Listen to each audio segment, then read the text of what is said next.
Xiao Buhui's expression was ugly. After the earlier conflict, his relationship with Su Zimo was anything but good. No matter what, he had to know his opponent as well as himself. Moreover, martial heaven's sacred ground had long since declined. How could someone suddenly appear, casually defeating the number one on the hero ranking?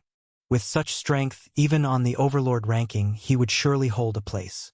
Leaving aside Xiao Buhui's tangled thoughts, King Breaking Dawn's face had also changed drastically.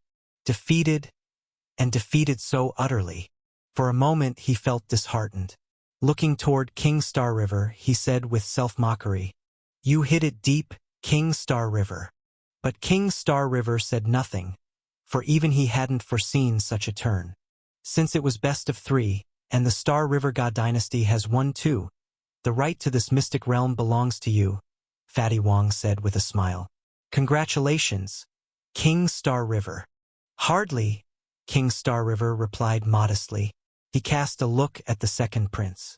Tell your friend he may state any condition he wishes. I will reward him handsomely. Let's go. Su Zimo stepped down from the platform, speaking calmly to Xia Wanqing. Go where? She asked dazedly. Didn't you want to enter the mystic realm? Sixth Elder answered for him. He pulled the stunned Xia Wanqing along toward the entrance. But King Star River moved to block them. Young Master Su, the mystic realm only allows one person to enter each time, King Star River said with a smile. I already have a candidate in mind. I am grateful for your victory in the third match. Once the 9 Knights' Immortal Sovereign's inheritance is found, you may enter freely. Do you really think this place contains only the inheritance of the 9 Knights' Immortal Sovereign? Su Zimo asked with a faint smile. Just now, the manifestation of the Martial Heaven Emperor had already made it clear this place was far from ordinary. That doesn't matter, King Star River replied. In any case, isn't there still Thousand Ox Dao Court? You still don't seem to understand something, Su Zimo said. And what is that? My entry into this mystic realm is to notify you, not to negotiate, Su Zimo replied flatly. And you think you have the right to gesture and command before me?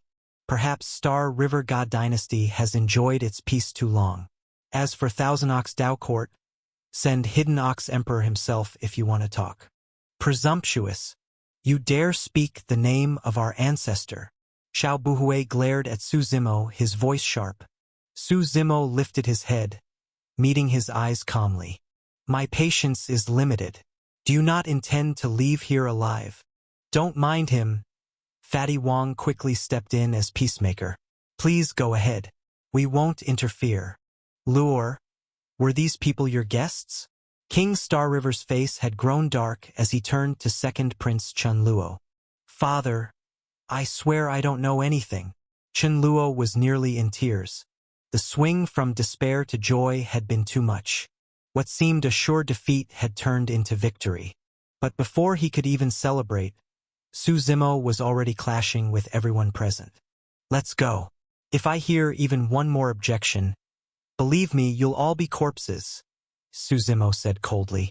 He led Xia Wanqing to the entrance of the mystic realm. The entrance was bound by a restriction that allowed only one to enter. But since it was a formation laid by a Grand Emperor, naturally it could not block Su Zimo. He placed his right hand upon it. Power surged within him, and he forcibly tore open a small side door. The two of them stepped through the spatial gate, vanishing within. An instant later, the mystic realm's entrance sealed itself once more. Watching Su Zimo and Xia Wanqing disappear, Xiao Buhui gave a furious snort. My dear young Master Xiao, why contend with him? As they say, the situation is stronger than men. This isn't Thousand Ox Dao Court. Fatty Wong chuckled, trying to soothe. When facing true madmen, even our status holds little weight. If he dares touch us, then Martial Heaven's sacred ground need not exist anymore, Xiao Buhui retorted, still indignant. Fatty Wong only shook his head. He could tell Su Zimo had meant it. He would not care about their Thousand Ox Dao Court identity. What now? Our mission from Dao Court is to bring back the inheritance, Fatty Wong asked. With him interfering, things may change. Notify the elders of Dao Court. Otherwise, he really will believe himself invincible, Xiao Buhui said. Qin Yao, who had been silent, did not object. She retrieved a golden slip of paper from her storage ring. It glowed faintly with mysterious power. Xiao Buhui used his finger as a pen, channeling spirit force to inscribe upon it. Inheritance met with obstacle. Request aid. 6 words, concise and clear, glowing with golden radiance. In the next moment, the paper vanished into the void, transforming into golden mist. This was Dao Court's special messaging method. Unless blocked by barriers between heavens, within the mortal ascension heaven, where space was not sealed, such message slips could reach Dao Court with utmost speed. As the golden slip disappeared, Fatty Wong sighed. Let's hope the elder makes it in time. Martial Heaven's sacred ground is still there. The monk may flee, but the temple remains, Xiao Buhui said coldly. You seem to bear quite a grudge against Martial Heaven's sacred ground. Qin Yao finally spoke, glancing at him curiously. Xiao Buhui did not reply. Instead, Fatty Wong chuckled and explained. You probably don't know. Our Dao Court's source realm is about to open. I know of it, Qin Yao replied. When the source realm opens, it not only renews the Dao source, but some disciples are sent there to train. Exactly. There were originally 10 spots. Buhui ranked 10th, he would have just made it, Fatty Wong said. But this year is different. The final spot was given to Martial Heaven's sacred ground. Buhui's qualification was cancelled. Why give it to Martial Heaven's sacred ground? Qin Yao asked, puzzled. We've had little to do with them for years. I don't know either. They say it's due to an old agreement between our ancestor, Hidden Ox Emperor, and the Martial Heaven Emperor, Fatty Wong explained. The higher-ups said so, and we can't do anything about it. Enough. The more you speak, the more annoyed I get. Xiao Buhui cut him off angrily. A fallen power ought to carry itself with the humility of the weak. Still trying to take something from our Dao Court? Foolish dreams. Su Zimo and Xia Wanqing stepped into the mystic realm. With a ripple of void, they emerged in a small independent world. This world wasn't large. Directly ahead stood a grand palace. A vast structure, magnificent in splendor, gilded with gold, occupying 2/3 of this world. At its base lay a carpet woven from emerald and agate. You, Xia Wanqing, silent for a while, ignored the palace. Her eyes turned instead to Su Zimo. Who are you, really? You know my name, Su Zimo replied. I'm asking about your identity, Xia Wanqing pressed. Even if I told you my identity, you wouldn't understand, Su Zimo answered calmly. In any case, I hold no malice toward you. You never lost your memory, did you? Xia Wanqing asked. To me, this world is strange and unfamiliar. Calling it amnesia isn't wrong, Su Zimo said. Besides, when we first met, we were strangers. Being cautious is normal, isn't it? I just don't like being lied to, especially by you, Xia Wanqing said softly, disappointment in her voice. Let's check the palace first. Perhaps you'll find clues about your ancestor, the Martial Heaven Emperor, Su Zimo suggested. He took her by the hand, leading her forward until they stopped at the great doors of the palace. He pressed his right hand forward. With a booming sound, the heavy gates rumbled as they slowly swung open. The palace's splendor was beyond imagination. Here, even gold seemed ordinary. The palace seemed built entirely from precious ancient materials. A red carpet stretched beneath their feet, while crystals of solar essence lit the hall on either side. Has your 4 domains ever produced any great figures? Su Zimo asked. What kind of great figures? Xia Wanqing asked curiously. Not Grand Emperor, perhaps a Saint Sovereign? Su Zimo replied. It doesn't seem so.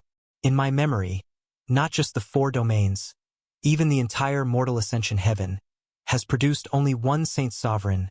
Xia Wanqing shook her head. No second ever appeared. Which Saint Sovereign? Su Zimo asked curiously. Saint Sovereign Brahma. He is the strongest of the mortal ascension heaven, Xia Wanqing explained. In the past 1 billion years only he has emerged. But Grand Emperor and immortal sovereigns, those have been quite a few. You don't even know this? Sometimes I doubt you're even from the mortal ascension heaven. Just think of me as having fallen from the heavens, Su Zimo replied. You think this place is connected to Saint Sovereign Brahma? Xia Wanqing asked. Not necessarily, I just sense something strange here, Su Zimo said with a smile. They entered the palace. As their feet touched the red carpet, the great doors shut themselves with a heavy sound, startling Xia Wanqing. It's fine, Su Zimo reassured her. Continuing forward, they came upon a small wooden hut within the grand palace. An odd sight, plain and rustic amidst such magnificence. It looked like someone had once lived here, though it had long been abandoned. Let's take a look inside, Su Zimo said. Xia Wanqing nodded. The two entered.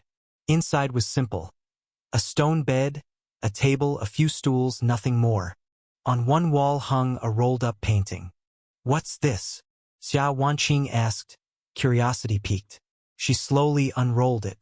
The moment the painting unfurled, light burst forth, and imperial might surged down in torrents. Two figures stepped out from within the scroll. One was a man in white robes, elegant and poised, long hair flowing though there was no wind, his eyes reflecting the vastness of the world. The other was a woman in black robes, a moon mark glowing on her forehead. She looked like a celestial maiden, aloof and noble, an aura of ethereal grace surrounding her. White and black robes interwove, like twin beams of light descending from the heavens to cover the 8 wilds. It's the martial heaven emperor and the 9 knights immortal sovereign, Xia Wanqing exclaimed. How could their portraits be here? Did they perhaps come here before they disappeared? Before she could continue, she realized both figures had turned their gaze upon them. Greetings to Ancestor and the 9 knights immortal sovereign, Xia Wanqing said quickly, not knowing if the images possessed true awareness. Su Zimo remained silent. She tugged at his sleeve, but he showed no reaction.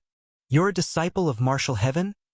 The Martial Heaven Emperor asked after staring at Su Zimo for some time, his gaze finally turning to Xia Wanqing. Yes, Xia Wanqing nodded. How fares Martial Heaven now? The Grand Emperor asked. It has declined. The descendants are weak, unworthy of restoring what you left behind, Xia Wanqing said with downcast eyes. All things in the world rise and fall. It is the natural cycle of yin and yang, the Grand Emperor said with a smile. I understand your sorrow, but I do not grieve for it. Ancestor, do you remain in the mortal ascension heaven now? Xia Wanqing asked quickly. Whether I am or not, I will never return to martial heaven, the Grand Emperor said, shaking his head. Why not? Xia Wanqing asked, confused. That place is too small, it can raise fish but never dragons. Do you understand? The Grand Emperor explained. Perhaps the metaphor isn't perfect, but that is the meaning. Xia Wanqing fell silent. She knew she could change nothing. The Martial Heaven Emperor looked at Su Zimo. And you, friend, what is your name? Su Zimo, he replied. You are now within the war palace of the Empress, the Grand Emperor said. The Empress. Su Zimo froze for a moment. The first figure that came to his mind was Hongtian Empress. What Empress? He asked. She was a great figure of the ancient era. She had no name, we simply honored her as the Empress, the Martial Heaven Emperor said in surprise. Is there truly someone in the 9 heavens who doesn't know this? Friend, it seems you've come from the lower realms. He sighed. To stand out from millions, it seems you once stood at the peak. The peak of that world was never the true peak, Su Zimo said, shaking his head. If you continue forward, you'll reach the end of this world, the Grand Emperor added. If you're interested, go take a look. You may find it worthwhile. Su Zimo nodded slightly. He glanced at the Grand Emperor, then at the 9 knights immortal sovereign. Tao companions? He asked. We are indeed Tao companions, the Grand Emperor nodded. Turning to Xia Wanqing, he continued, "This painting contains my imperial will. It can be used once more. It is my final gift to martial heaven. Go back. The sect's fate is ultimately in your hands." As his voice fell, the figures faded completely, and the painting returned to its original form. Xia Wanqing carefully rolled it up, treasuring it deeply. "Let's keep moving," Su Zimo said. They stepped out of the hut, following the red carpet onward. After about 10 minutes, their path was blocked by a towering wall. The wall stretched for a kilometer, its end out of sight. On it was a vast mural. The mural depicted a great battle. Blood and flesh blurred together, corpses piled into mountains. Above, immortals stood tall in the heavens, and with just one glance, Su Zimo could make out the presence of several grand emperors. From the heavens, the eye of the heavenly Tao opened silently, gazing down upon the entire world. Without even looking closely, just a rough glance was enough for Su Zimo to feel the grandeur and brutality of this magnificent war. "What is this?" Xia Wanqing asked. Su Zimo didn't reply. He ran his hand gently along the mural, as though he could sense the emotions, joy, sorrow, rage of the figures within it. It was as if he had returned to that fiery, war-torn age. After a long moment, he opened his eyes slowly. "Interesting. This world is truly vast." They followed the mural to its end. As they walked, the scenes grew more vivid. The heavenly Tao seemed furious. Hundreds of grand emperors fell one after another. Thunder and lightning split the skies, as if the world itself was collapsing. And yet, despite the wrath of the heavenly Tao, several figures stood unyielding against it, confronting the heavens themselves. The mural ended there. At its final scene, a woman appeared. She wore a rainbow-colored robe, radiating endless resplendent light. Her figure clashed head-on with a flood of divine force descending from the heavenly Tao. Xia Wanqing was just about to ask a question when, suddenly, a torrent of heavenly Tao energy burst out from the mural, surging straight toward them. "So it was this," Su Zimo said with a smile. This was the very power he had sensed before entering the palace. As the flood rushed forth, Su Zimo opened the entrance to the God world and drew it inside. "Let's go," he said calmly. "What exactly was that?" Xia Wanqing asked curiously. "Remnants left behind from an ancient war," Su Zimo thought aloud. "But it's not something we can touch yet. Leave it be." "Then what do we say when we leave?" Xia Wanqing asked. "They'll definitely assume we monopolized the inheritance of the Martial Heaven Emperor and the 9 Knights Immortal Sovereign. But there was never an inheritance here at all. Just tell them the truth," Su Zimo said. "With me here, nothing will happen." "I'm worried about the Thousand Ox Tao Court," Xia Wanqing said with concern. "From what I've heard, the hidden Ox Emperor still lives. Unlike Martial Heaven, Thousand Ox Tao Court strength comes partly from having their own Grand Emperor in residence," she explained. "If it were a Saint Sovereign, I might consider it. But a Grand Emperor, forget it." Su Zimo shook his head. "Just say there was no inheritance, only that the Grand Emperor and the Immortal Sovereign once stayed here briefly. As for the palace itself, don't mention it." "I understand." Xia Wanqing nodded obediently. Before leaving, Su Zimo turned back, gazing at the palace. He wondered if, one day, he might end up with the same fate as the palace's master. Though he hadn't gained any treasure this trip, the information he had obtained was far more valuable. The void before them began to ripple, and the two figures stepped out from the particle world.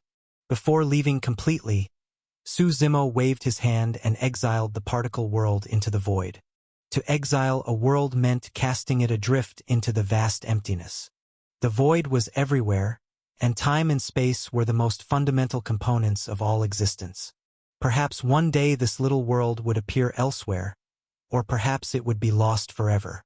Su Zimo simply didn't want anyone disturbing its peace. After all, the palace's master shared the same goal as he did. They were kindred spirits, even if strangers. No sooner had they stepped out of the particle world than Su Zimo felt countless gazes fall upon him. Star River and Breaking Dawn were both present. So too was Thousand Ox Dao Court. But this time, alongside the three usual representatives, stood an additional elder. So they went to fetch reinforcements, Su Zimo said with a faint smile. This elder's aura was immense, at the very peak of the Empyrean meridian, perhaps even stronger. He wore a gray robe, his eyes carrying a subtle pressure. Yet when he looked at Su Zimo, his brows furrowed, he couldn't see through him. Master Su, Lady Xia, where is the inheritance? The Star River Emperor was the first to ask. After all, this matter concerned the future of the Star River God dynasty. And in a sense, Su Zimo and Xia Wanqing were representing them here. There was no inheritance, only a resting place of the ancestors, Xia Wanqing replied. Is that so?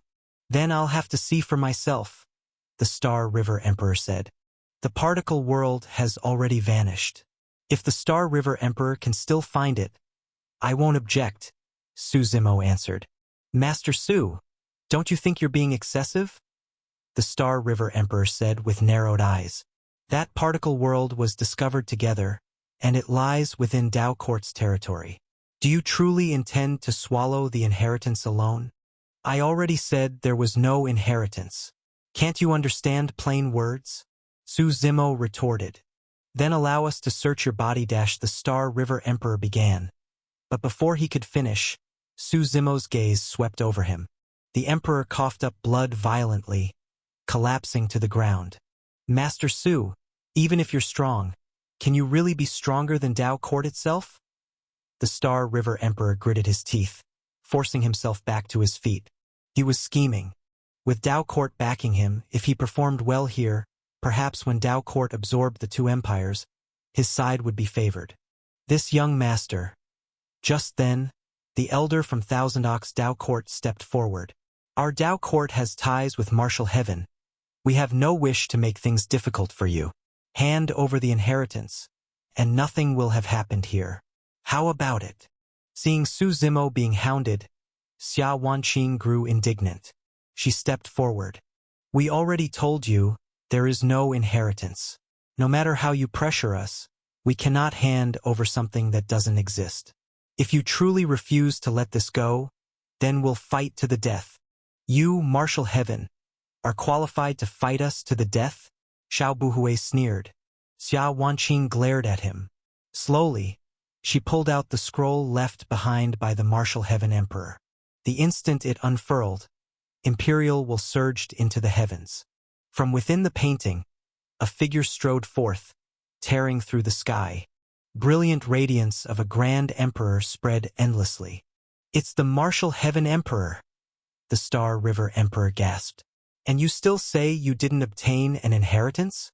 All we received was a painting, nothing else, Xia Wanqing explained. But as the Imperial will filled the air, the Dao Court elder's expression shifted. Though it was only a painting, it already made him feel threatened.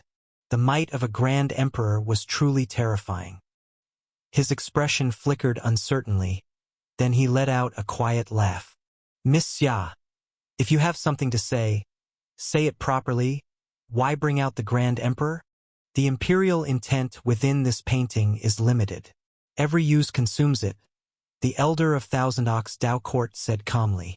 It was you who pressed too hard, Xia Wanqing replied. Since there is no inheritance, then so be it. I'll believe your word, the elder of Thousand Ox Dao Court said with a smile. Hearing this, Xia Wanqing gave him a doubtful look, then half believing, she put away the Grand Emperor's painting. If there's nothing else, we'll be leaving first.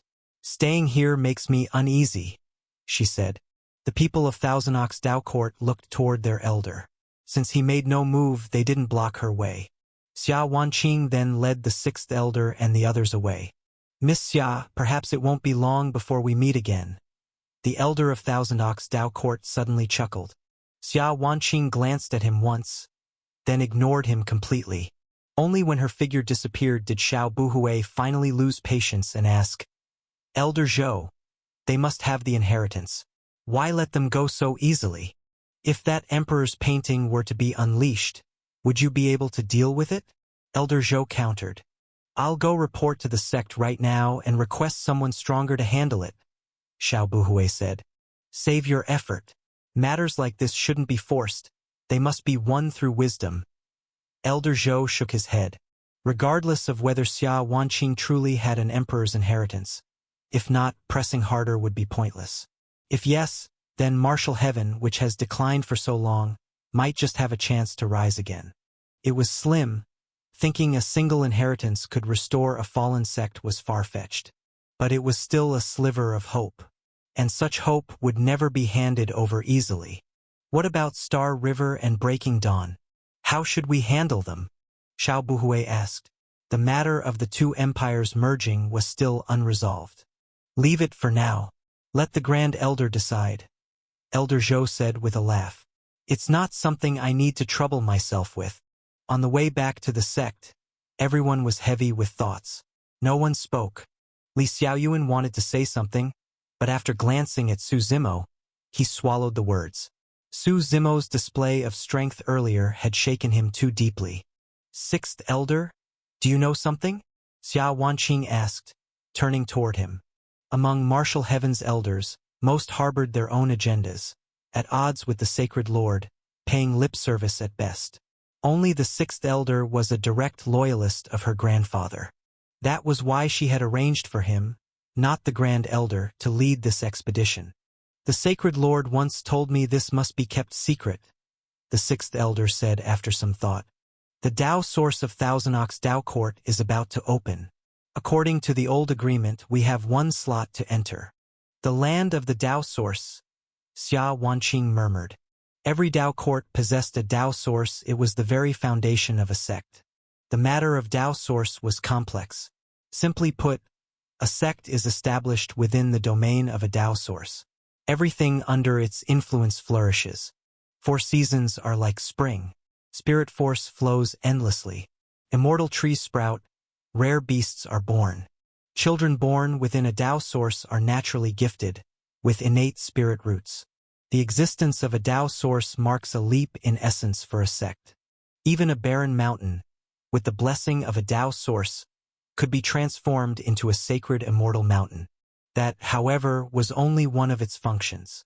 Training near a Dao source multiplied one's comprehension ability 100-fold. As an emperor's cultivation grew, so too did the strength of the Dao source tied to them. The stronger the emperor, the stronger the Dao source's feedback. But once the emperor left, the Dao source became a dead source.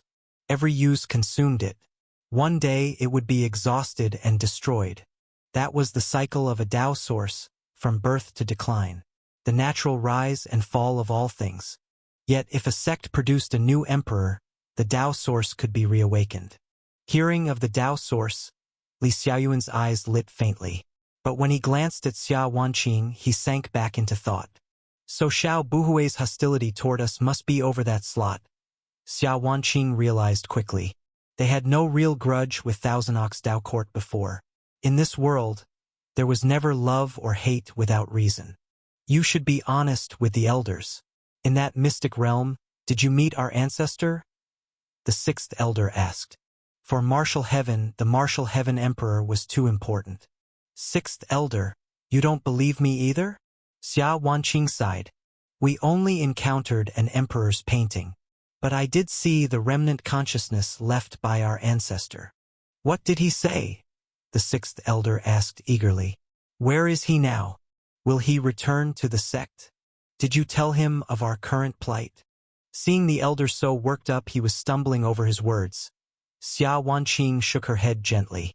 Our ancestor said martial heaven is too small. He won't return. The only ones who can save us are ourselves, not anyone else. Her words struck like cold water. The sixth elder nearly faltered where he stood. He closed his eyes for a long time before he could recover. At last, he let out a deep sigh, as though aging years in an instant. I will save the sect, Xia Wanqing said solemnly. You should focus on saving yourselves first. A voice cut in suddenly. From the forest ahead, several figures emerged. 3 old men and a middle-aged man. The 3 elders looked identical, like triplets, impossible to distinguish. The middle-aged man wore black robes, with a short beard and eyes sharp as an eagle. "They're from Nine Nights' Holy Land," the sixth elder said gravely. As they drew near, his face darkened further. "The three patriarchs of Nine Nights' Holy Land, and Holy Master Zhang Yunhao himself. They've gone mad, bringing out all three of their patriarchs at once.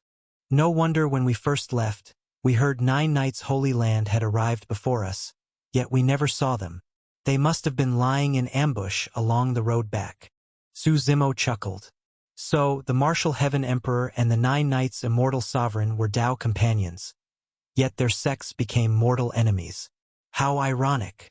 Once, long ago, our Martial Heaven's sacred ground and Nine Nights' Holy Land were allies. The sixth elder sighed. The departure of the Martial Heaven Emperor and the Nine Nights Immortal Sovereign struck both sects hard. Later, when both Tao sources neared exhaustion, the two sides fought bitterly to plunder from each other. That was when we turned into enemies. In truth, it wasn't really about right or wrong. "Hand over the inheritance," said Zhang Yunhao, Holy Master of Nine Nights' Holy Land, smiling. "Patriarch Zhang really has a clever plan," the sixth elder sneered. "War is never without deception," Zhang Yunhao replied with a chuckle. "Our Nine Nights' Holy Lands is in decline. We can't compare with the great powers. We can only resort to such risky tactics." With that, Zhang Yunhao extended both hands. "Hand it over. Give us the inheritance, and I can guarantee you won't be harmed." "There was no inheritance in that mystic realm," Xia Wanqing explained. "Whether there is or not, we'll find out by searching," Zhang Yunhao said lightly. "For now, I advise you not to resist." Xia Wanqing frowned slightly and was about to unfurl the emperor's painting. But Su Zimo stopped her. "Every time you use the imperial might, it diminishes. Save it for a true moment of crisis. As for these ants, I'll handle them." Su Zimo stepped forward, looking somewhat bored.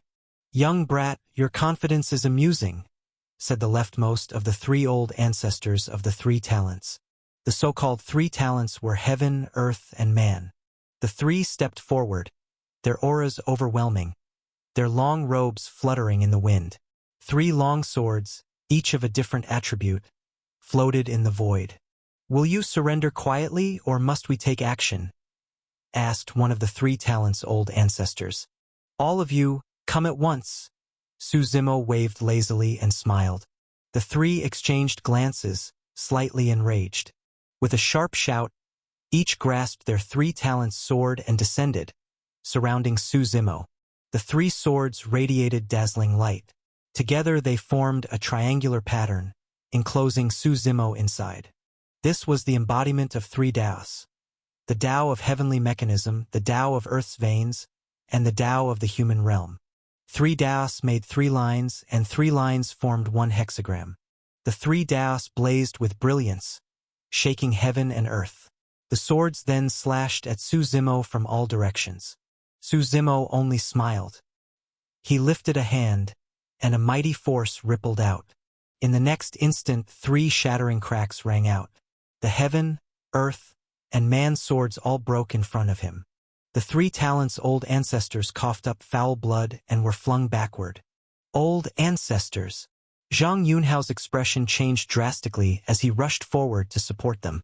The three lifted their heads, horror in their eyes as they looked at Su Zimo. "Do you know why I didn't kill you?" Su Zimo asked. "Please enlighten us," the old ancestors replied. "I heard your Nine Nights' Holy Lands was once friendly with the Martial Heaven Sacred Ground," Su Zimo said. "In the inheritance, I saw the Nine Nights Immortal Sovereign. He and the Martial Heaven Emperor were Tao companions. Why should their descendants fight to the death? You've already declined. Why not join hands and grow stronger together? I'll leave you alive. Go home and think it over." Hearing this, Zhang Yunhao fell into deep thought. The four slowly rose, then bowed deeply to Su Zimo before departing into the distance. Letting them go so easily, wasn't that too cheap for them? Shangguan Lan muttered from the side. "An extra ally is better than another corpse," Su Zimo replied. "If they fail to appreciate it, we can always kill them later." The group continued onward and finally returned to Martial Heaven's sacred ground on Sovereign Mountain Range. The sixth elder and Xia Wanqing went to report the outcome of their journey, while Su Zimo returned to his courtyard. Before long, Xia Wanqing also returned after her report. "Grandfather has officially named me the young sacred lord," Xia Wanqing said. "That's good," Su Zimo nodded. But in his heart, he was already thinking about his own departure. Grandfather also said something else. Xia Wanqing hesitated before speaking. "What is it?" "The matter of the Tao source. Grandfather wants me to represent Martial Heaven's sacred ground in Thousand Ox Tao Court," Xia Wanqing replied. "You don't want to go?" Su Zimo asked. "Not exactly. I just can't bear to leave here, and I don't know how long I'll be gone," Xia Wanqing explained. "Grandfather wants me to stay in Thousand Ox Tao Court to cultivate. He said the world there is broader. Staying in Martial Heaven's sacred ground my whole life would lead nowhere. Then go. I also want to visit Thousand Ox Tao Court," Su Zimo said with a smile. "Think it over yourself." After a brief chat with Xia Wanqing, Su Zimo returned to his room, because he sensed Paimon calling him. His spirit entered the God world, where Paimon had long been waiting. "Infernal Lord, what has happened?" Su Zimo asked. "That Thousand Ox Tao Court's hidden Ox Emperor. I think I've heard of him," Paimon said. "He should know the whereabouts of your infernal heart." "Infernal heart?" Su Zimo frowned slightly. "Yes, back when the hell-suppressing demon physique was separated from you. Its infernal heart was also sealed away," Paimon explained. "Before I fell asleep, I heard that the infernal heart had something to do with this hidden Ox Emperor.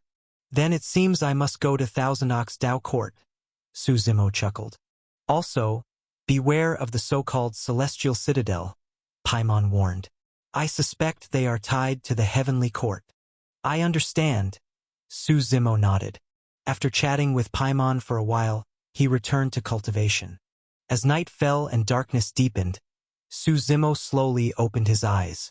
He looked toward the window. A thin bamboo tube had slipped through a gap, releasing a mist into the room. He sniffed the air. The mist was laced with a powerful sleeping agent. So strong, in fact, that even an Empyrean Meridian cultivator with a tempered spirit would succumb if caught unawares. Su Zimo watched the scene with interest. Outside, a shadow in nightclothes was creeping back and forth between his and Xia Wanqing's rooms. After a while, the figure pushed open Xia Wanqing's door and entered. Su Zimo followed silently. Xia Wanqing was already unconscious from the mist, asleep on her bed. The intruder reached for the storage ring on her finger, but suddenly felt a tap on the shoulder. Startled, the figure turned, only to see Su Zimo smiling at him. "Throwing it all away for desperation, aren't you?" Su Zimo said. He snapped his fingers, and the extinguished lamp in the room flared to life. In the lamplight, the black cloth covering Li Xiaoyuan's face was pulled away. "Spare me. I only wanted the inheritance. I had no intention of harming her," Li Xiaoyuan pleaded. "You thought she had the inheritance?" Su Zimo chuckled. "The young sacred lord's seat, the spot in Thousand Ox Tao Court, all of it went to Xia Wanqing. Of course you feel unbalanced. You knew your chances were fading, so you decided to try this. I meant no harm. It was a moment of madness. Spare me. I'll serve you loyally as a beast of burden if need be," Li Xiaoyuan begged. "Just by living, you're wasting air," Su Zimo said as he reached out to seize him. Realizing the situation was hopeless, Li Xiaoyuan abandoned all restraint and leapt out the window to escape. Su Zimo didn't bother stopping him. With a casual wave of his hand, the lamp flame in the room turned into a streak of light. In an instant, Li Xiaoyuan was burned to ashes. Turning his head, Su Zimo glanced at Xia Wanqing, still lying on the bed. She was only unconscious, unharmed. He left the room. In the days that followed, Su Zimo had little to do, remaining in his room to cultivate. Half a month passed. Xia Wanqing was preparing to depart for Thousand Ox Tao Court, and Su Zimo, having packed as well, went with her. During this time, The 9 knights' holy lands came forward of their own accord, seeking reconciliation, hoping to restore ties between the two sects. When the time of departure came, the entire martial heaven's sacred ground gathered to send them off. Su Zimo rode his 7-winged demon dragon, while Xia Wanqing mounted her thundercloud horse. Together, they set off toward Thousand Ox Dao Court. The journey required crossing several cities. Dust-covered and weary from travel, Su Zimo found this his first real chance to wander the mortal ascension heaven since arriving. They passed through not only the Star River and Breaking Dawn empires, but also several other dynasties, some boasting even greater imperial capitals. On one particular day, the sky had dimmed, clouds thickening overhead with a storm brewing. The two entered the borders of the Mountain Dragon God dynasty. A gloomy wind blew across the horizon, stirring ripples through the air. It was then that the pair halted, not because of the wind, but because of the battle taking place ahead. A dozen black-robed men were surrounding a young man. Dozens of corpses already lay scattered across the ground. The young man himself was in dire straits, barely holding on. The black-robed men's attacks grew faster and fiercer, like a storm. Kicked-up dust swirled, and the young man stumbled, collapsing into the yellow sands. "Save me! I am the crown prince of the Mountain Dragon God dynasty. I will repay this great favor generously," the youth cried out to Su Zimo and Xia Wanqing, eyes burning with desperate hope. The black-robed men exchanged glances. One of them said coldly, "No survivors. Kill them." At his hoarse command, half of the black-robed men charged at Su Zimo and Xia Wanqing. "They're yours."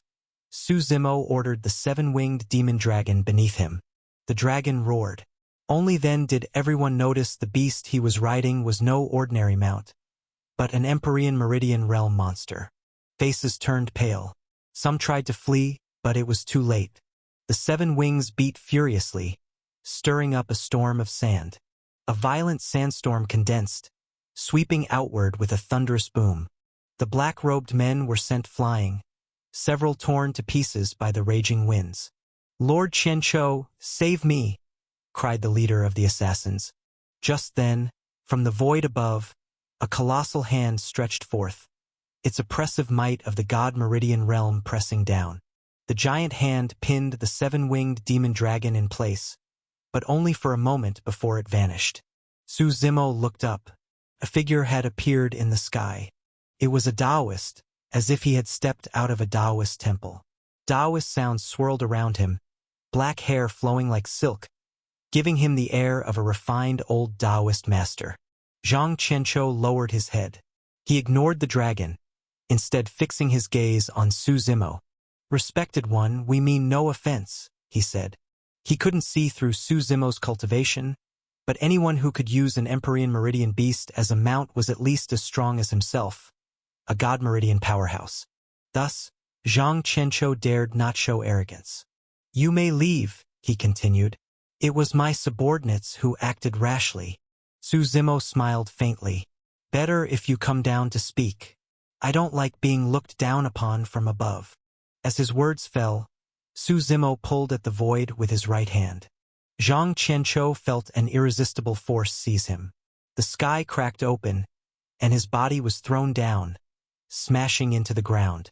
"Please save me," the young man cried again. "I can pay any price." "Who are you people?"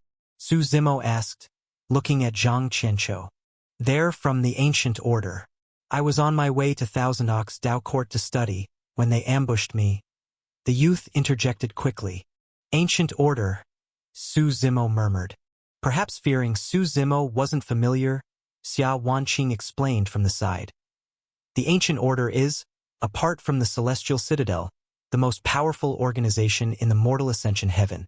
Their origins are mysterious, everything about them unknown, but they're famous for being mercenaries, taking money to remove disasters, hired killers who sell lives. I had no intention of saving him, but since I find you all distasteful, you can leave." Su Zimo waved dismissively. "Respected one, we bear you no ill will," Zhang Qianqiu said quickly. "No ill will toward me?" Or is it only after seeing my strength that you bear no ill will? Su Zimo asked with a smile. Zhang Qianqiu was momentarily speechless. Since you know of the ancient order, you should also know the consequences of crossing us, he said reluctantly. Killing the crown prince of the Mountain Dragon God dynasty was no simple task. This mission was his responsibility. Now that the opportunity had come, he was unwilling to give it up. Are you threatening me? Su Zimo asked with a soft laugh. The consequences for me I don't care to know. But yours won't be pleasant. Respected one, Zhang Qianqiu's words were cut off as Su Zimo flicked a finger. In an instant, Zhang Qianqiu's body was nailed into the void, limbs spread wide. Go back and tell your ancient order. The man you sought was killed by me, Su Zimo. They're welcome to come find me, Su Zimo said lightly, turning his gaze on the stunned, black-robed men. Ah! One of them froze for a long moment before suddenly bolting, fleeing as fast as he could. Many thanks for saving my life. The young man hurriedly bowed. I am Lin Yunhen, Crown Prince of the Mountain Dragon God Dynasty. I didn't save you, Su Zimo replied coolly. I just couldn't stand them. You said you were headed to Thousand Ox Dao Court? Xia Wanqing asked. Are the two of you perhaps from Thousand Ox Dao Court? Lin Yunhen asked eagerly, nodding. We're also going to Thousand Ox Dao Court. Xia Wanqing shook her head and replied. Then let us travel together, Lin Yunhen quickly suggested. Along the way, I can be of service, and my status will help avoid trouble. You're sure you won't bring us more trouble instead? Su Zimo asked. I won't. From here on, this is all Mountain Dragon God Dynasty territory. My identity will be very useful, Lin Yunhen swore earnestly. Su Zimo felt indifferent either way. But thinking of Xia Wanqing, having a companion in his future misadventures at Thousand Ox Dao Court might be no bad thing. Past this border of our Mountain Dragon God Dynasty lies the territory of the Thousand Ox Dao Court. Lin Yunhen explained with a smile. In fact, our Mountain Dragon God Dynasty is also under the rule of the Thousand Ox Dao Court. Then why are they trying to kill you? Xia Wanqing asked. Who knows?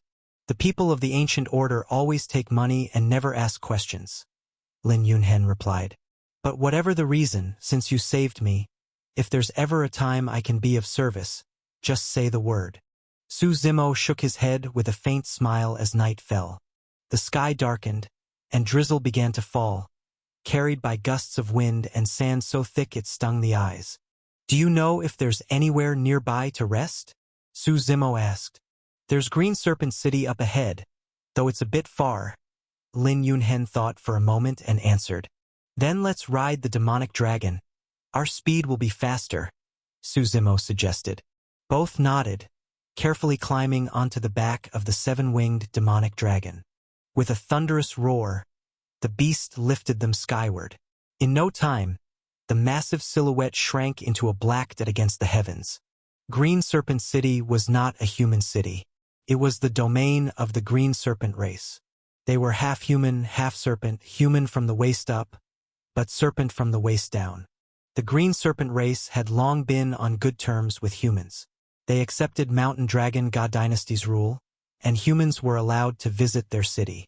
From above, Green Serpent City was a medium-sized settlement, bustling even in the foul weather. You'd better wait outside, Su Zimo told the seven-winged demonic dragon. Bringing you inside would cause panic. The dragon set the three of them down, then flapped its wings and vanished into the storm. Before the colossal gates stood a statue of the Serpent Queen. Her features were strikingly beautiful, her hair braided into countless serpent-like strands behind her. Like her descendants, she was human above, serpent below. She was the first matriarch of the Green Serpent race, Lin Yunhen explained. She led their weak tribe to its current strength and won recognition from humanity. So all generations after her built this statue to honor her memory. Does the entire race live here in the city? Xia Wanqing asked. Not all, Lin Yunhen said. Most live deep in the jungles, in narrow, damp places, far from the outside world. But the Serpent Queen refused to live like that. She led part of the race away, and later, after helping our empire's ancestor with a great crisis, he granted them this city to dwell in. Since then, our descendants have been forbidden to disturb them. As they entered the city, 9 out of 10 faces belonged to green serpents. Only a few were of other races. A crack of thunder split the sky, followed by heavy raindrops the size of beans. "Let's find an inn first," Lin Yunhen suggested. Su Zimo nodded, and they entered a roadside tavern. Inside, the trio overheard several green serpents speaking in hushed tones. "Have you heard? Lately, creatures around Green Serpent City have been turning up dead. Horribly mutilated, too. Nobody knows what kind of monster is behind it. But it's always outsiders, never our clan, right?" "Exactly. If one of us were hurt, the elders would have sealed the city already." The 3 paid little mind. Strange happenings were common in this world, and they didn't plan to stay long anyway. But Lin Yunhen's eyes lingered on a particular table. 3 figures in large black robes sat there silently, eating without a word. "What is it?" Xia Wanqing asked. Lin Yunhen shook his head, waiting until the 3 stood up to leave. They carried a coffin with them, stepping out into the rain. "Let's follow them," Lin Yunhen said gravely. "You know them?" Xia Wanqing asked, puzzled. "Do you know of liches?" Lin Yunhen asked. "Of course," Xia Wanqing said quickly, her face paling. "You mean they're liches?" "Not certain," Lin Yunhen admitted. "But I sense something." He opened his cloak and took out a golden jade pendant carved with a dragon. A thin black line crept across it. "This was a gift from my father when I became crown prince," he explained. "It reveals different types of energy. That black line appeared the moment I passed near the coffin." "What are liches?" Su Zimo asked curiously. "You don't know about the lich calamity?"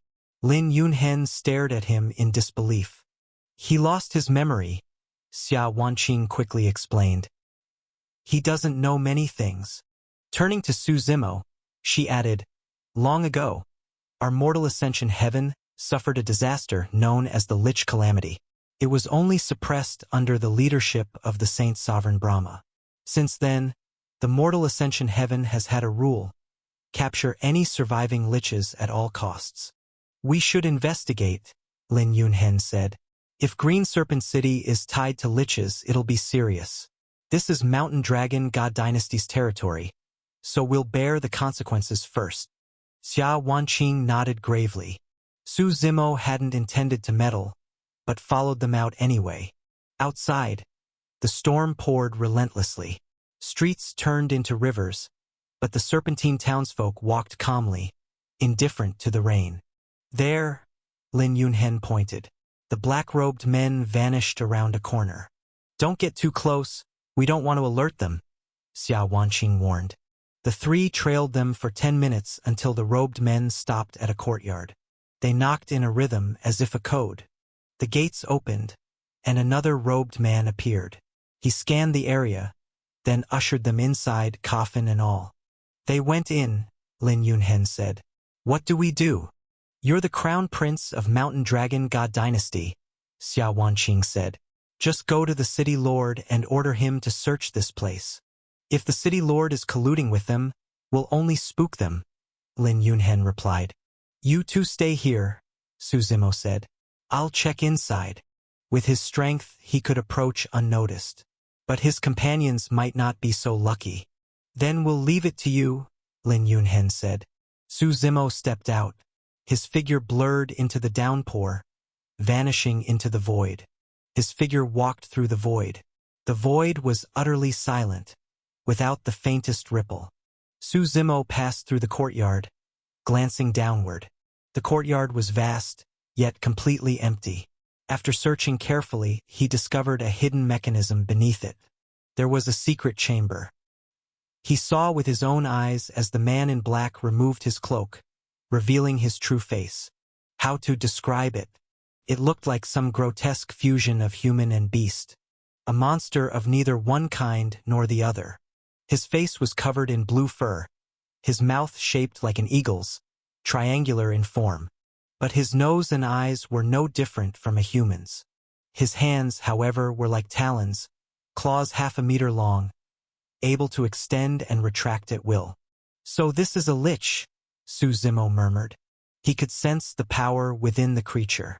Wild and chaotic, so much so that even the lich himself could barely control it. Otherwise, Lin Yunhen would never have noticed the anomaly earlier. They couldn't control their own strength. Suzimo followed silently behind the creature into the secret chamber.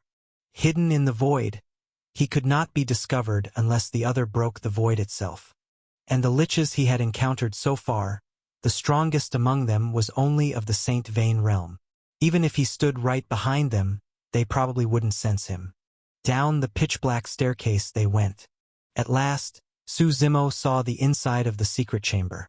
Hundreds of cages filled the space, each one holding a human being. But what shocked him was not the number of captives. It was who they were. Not a single one was ordinary. Every one of them carried some special constitution. Somewhat like the 100 battle physiques, though Suzimo was not well versed in the unique physiques of the 9 heavens. He couldn't tell exactly what they were, only that some were strong, some weak. He watched as the liches dragged out a human, then peeled skin and stripped bone, forcefully extracting the special constitution. It was clear they were collecting physiques. Before Suzimo could observe further, a presence deep within the chamber seemed to notice him. He felt a gaze pierce through layers of void and land upon him. In that instant, a suppressed force pressed down upon him. Though he broke free at once, his figure vanished into the void. From the darkness of the chamber, a voice suddenly rang out. "Someone has snuck in." The black-robed figures sitting in meditation opened their eyes instantly, vast pressure bursting from their bodies. They searched the darkness for signs. "You are no match for him," the voice in the dark said again. "Even I cannot suppress him now. Leave yourselves a retreat." The black-robed ones bowed reverently toward the darkness. Suzimo walked out from the courtyard. He glanced back deeply. "A saint sovereign or a grand emperor?" he murmured. That sensation had been fleeting, gone in an instant. Even he could not grasp it. But he was not alarmed. Whoever it was, he had no need to fear. He had 7 Face at his side, along with Paimon, both saint sovereigns. And if he activated his war god's power, he himself could reach the 5th stage of the Grand Emperor. Even if he couldn't win, escape was no problem. He strode slowly toward Xia Wanqing and the others. "How is it?" Lin Yunhen asked quickly. "There's a vast prison beneath," Suzimo replied. "Countless humans are imprisoned there, and every one of them possesses a special constitution. It seems the liches are hunting for physiques. It must be them." "This is troublesome," Lin Yunhen said gravely. "Not only are they not hiding, but they dare to appear openly. Clearly, someone in Green Serpent City is colluding with them. We must uncover the mastermind," he added, turning to Suzimo. "That is your problem, not ours." Suzimo shook his head. "We still must go to Thousand Ox Dao Court." Lin Yunhen's expression froze, his gaze drifting to Xia Wanqing. She looked torn. The 3 returned to the inn. After dinner, they retired early. Outside, the rain still poured. Suzimo heard a knock. He opened the door and saw Xia Wanqing standing there. "Come in," he said calmly. "We can't leave Green Serpent City so soon," Xia Wanqing said. "The matter of the liches must be resolved. And there are so many people waiting for rescue." "I know," Suzimo countered. "But what does that have to do with us?" "The disaster of the liches concerns everyone," Xia Wanqing answered firmly. "We cannot allow such tragedy to happen again." "Do you know the kind of people I despise most?" Suzimo asked. "What kind?" "Saintly do-gooders," he replied flatly. "Whether you choose to be a good person or a villain, that's fine. But first, you must have the right to choose. Do you think you do?" I don't quite understand," Xia Wanqing said hesitantly. "Do you know what kind of beings dwell in that courtyard? A saint sovereign? A grand emperor? And you? Just an insect of the Paragon Meridian realm." One slap from them and you die 1,000 deaths. What meaning is there in you staying behind? What grounds do you have to speak such words? Su Zimo's tone was calm, almost detached. If you want to be a heinous villain, or a sage who worries for the world, that's fine. But only if you have the strength to ignore everything else. Do you? Life requires self-awareness. Do what your ability allows. The sky hasn't fallen yet. The tall ones haven't all died. This is the Mountain Dragon God Dynasty's problem. Above them still stand the Tao Court and the Celestial Citadel. When was it ever your, a Paragon Meridian insect's turn to meddle? If it were only some bandits making a little trouble, and you sought justice, I'd call you kind. But liches? You said it yourself, they once plunged the outer heavens into chaos. And you still want to play hero? That's not kindness. That's stupidity. The martial heaven sacred ground has yet to be rebuilt. Our future journey to Thousand Ox Tao Court is uncertain. You haven't even solved your own problems. If one cannot sweep one's own house, how can one sweep the world? If you think I'm too harsh, you're free to march into that courtyard. Even if you're killed, I won't bat an eye. Xia Wanqing grew quieter the more she listened. Don't be angry. I was being childish, she said softly, watching him with worry. I'm not angry. I'm teaching you the rules of living. Su Zimo waved a hand. Go rest. Think it over tonight. Tomorrow morning, I leave for Thousand Ox Tao Court. The night passed in silence. At dawn, the rain eased. Mist and fog blanketed the land. When Su Zimo came downstairs, Xia Wanqing and Lin Yunhen were already waiting. Brother Su, let's go, Lin Yunhen said with a smile. You're not staying? Su Zimo asked. I've already found a way to inform my father, the emperor. From here on, it's their matter, Lin Yunhen said with a smile. If we stay, we'll only alert the enemy and make things harder. Better we focus on studying at the Tao Court. Su Zimo gave him a surprised look. Lin Yunhen saw things more clearly than Xia Wanqing did. One should act only within the scope of one's abilities. Let's go, Su Zimo nodded. The three left the inn, walked out of Green Serpent City, when suddenly a thunderous dragon roar split the air. The massive figure of the seven-winged demon dragon was already waiting for them. Thousand Ox Tao Court lay to the west of the Mortal Ascension Heaven. In the ancient Eight Desolations era of the Nine Heavens, it was not particularly famous. But no one could have imagined that from such a small force would emerge an existence like the Hidden Ox Emperor. Since then, the Tao Court was established, its might shaking all directions. Westward, beyond the borders of the Mountain Dragon God Dynasty, 3 billion miles of land lay under Thousand Ox Tao Court's control. And spreading outward hundreds of millions of miles of territory, all obeyed their command. Yet, long ago, Thousand Ox Tao Court was not so powerful. It once stood alongside Martial Heaven Tao Court and the Nine Knights' Holy Lands as equals. But as everyone knows, both of those declined. Their lands naturally fell under Thousand Ox Tao Court's rule, making it stronger than ever. With Brother Su's strength, once at the Tao Court, you'll surely have a chance to make your mark, Lin Yunhen praised. The duel with Ancient Order had already convinced him that it was worth forging ties with Su Zimo. I'm not going there to study, Su Zimo waved a hand. I only want one thing from Hidden Ox Emperor. Hearing this, Lin Yunhen froze. A trace of awkwardness crossed his smile. He admitted Su Zimo was powerful, but to speak of involving a Grand Emperor, that was boasting too far. The Mortal Ascension Heaven was divided into two great regions, the Four Heavens of the North and the Azure Frontier of the South. Including the various hidden Grand Emperors unknown to the world, the total number of Grand Emperors of Mortal Ascension Heaven did not exceed 1,000. And the reason was clear. Mortal Ascension Heaven could not compare to the others. The Heavenly Court resided in the Calamity Immortal Heaven, while the 10 God bloodlines were founded in the Absolute God Heaven. In addition, the Primal God race dwelled in the Grand Desolate Heaven, a world not belonging to humans, ruled entirely by gods.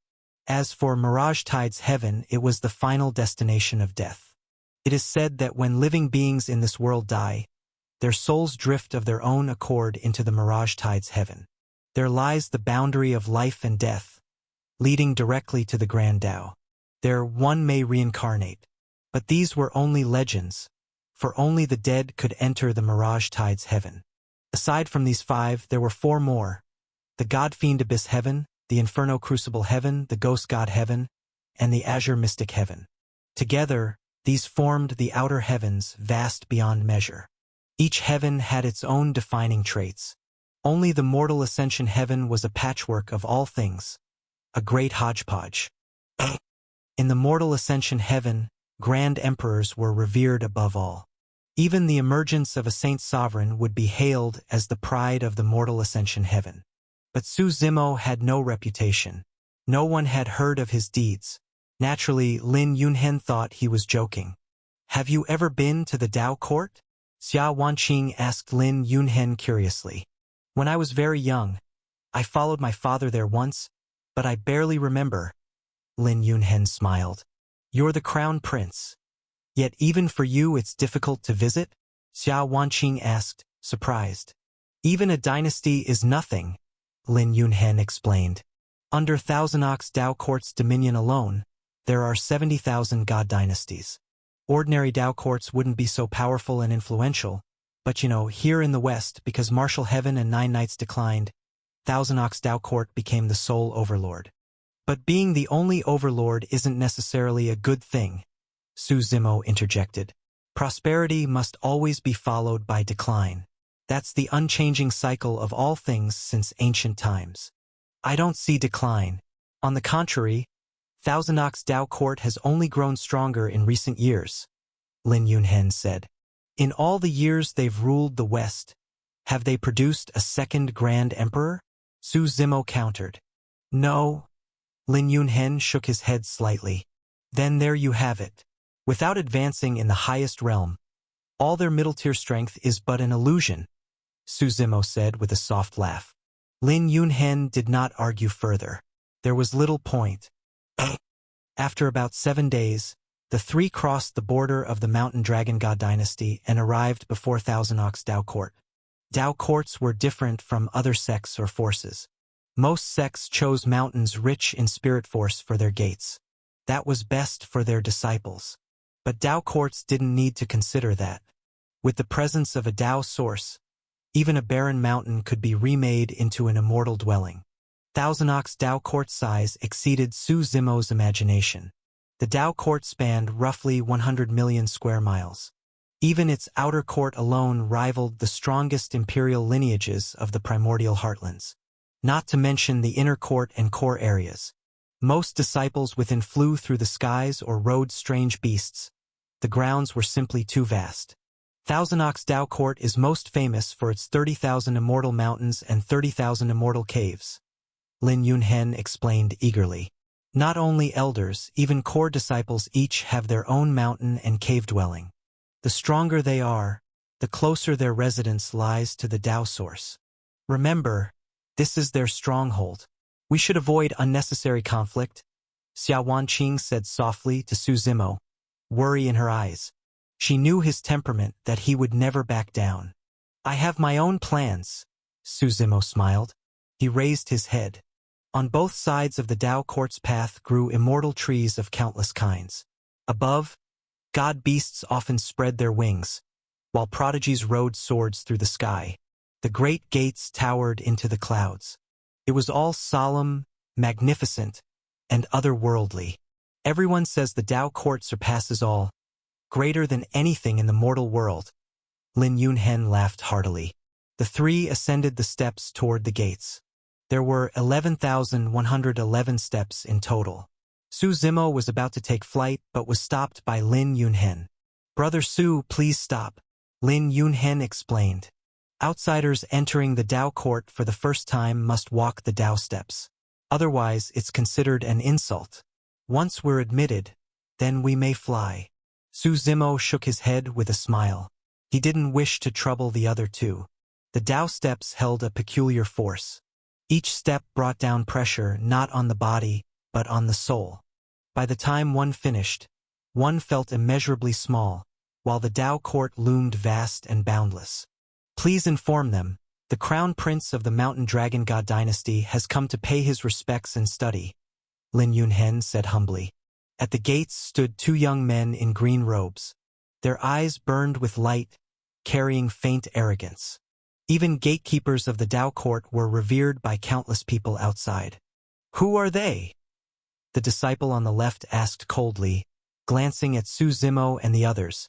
We're from the martial heaven's sacred ground, Xia Wanqing replied. At her words, Lin Yunhen froze. This whole journey he had only known their names. He had never dared ask about their origins. Good thing he had never spoken ill of the martial heaven's sacred ground. The martial heaven's sacred ground?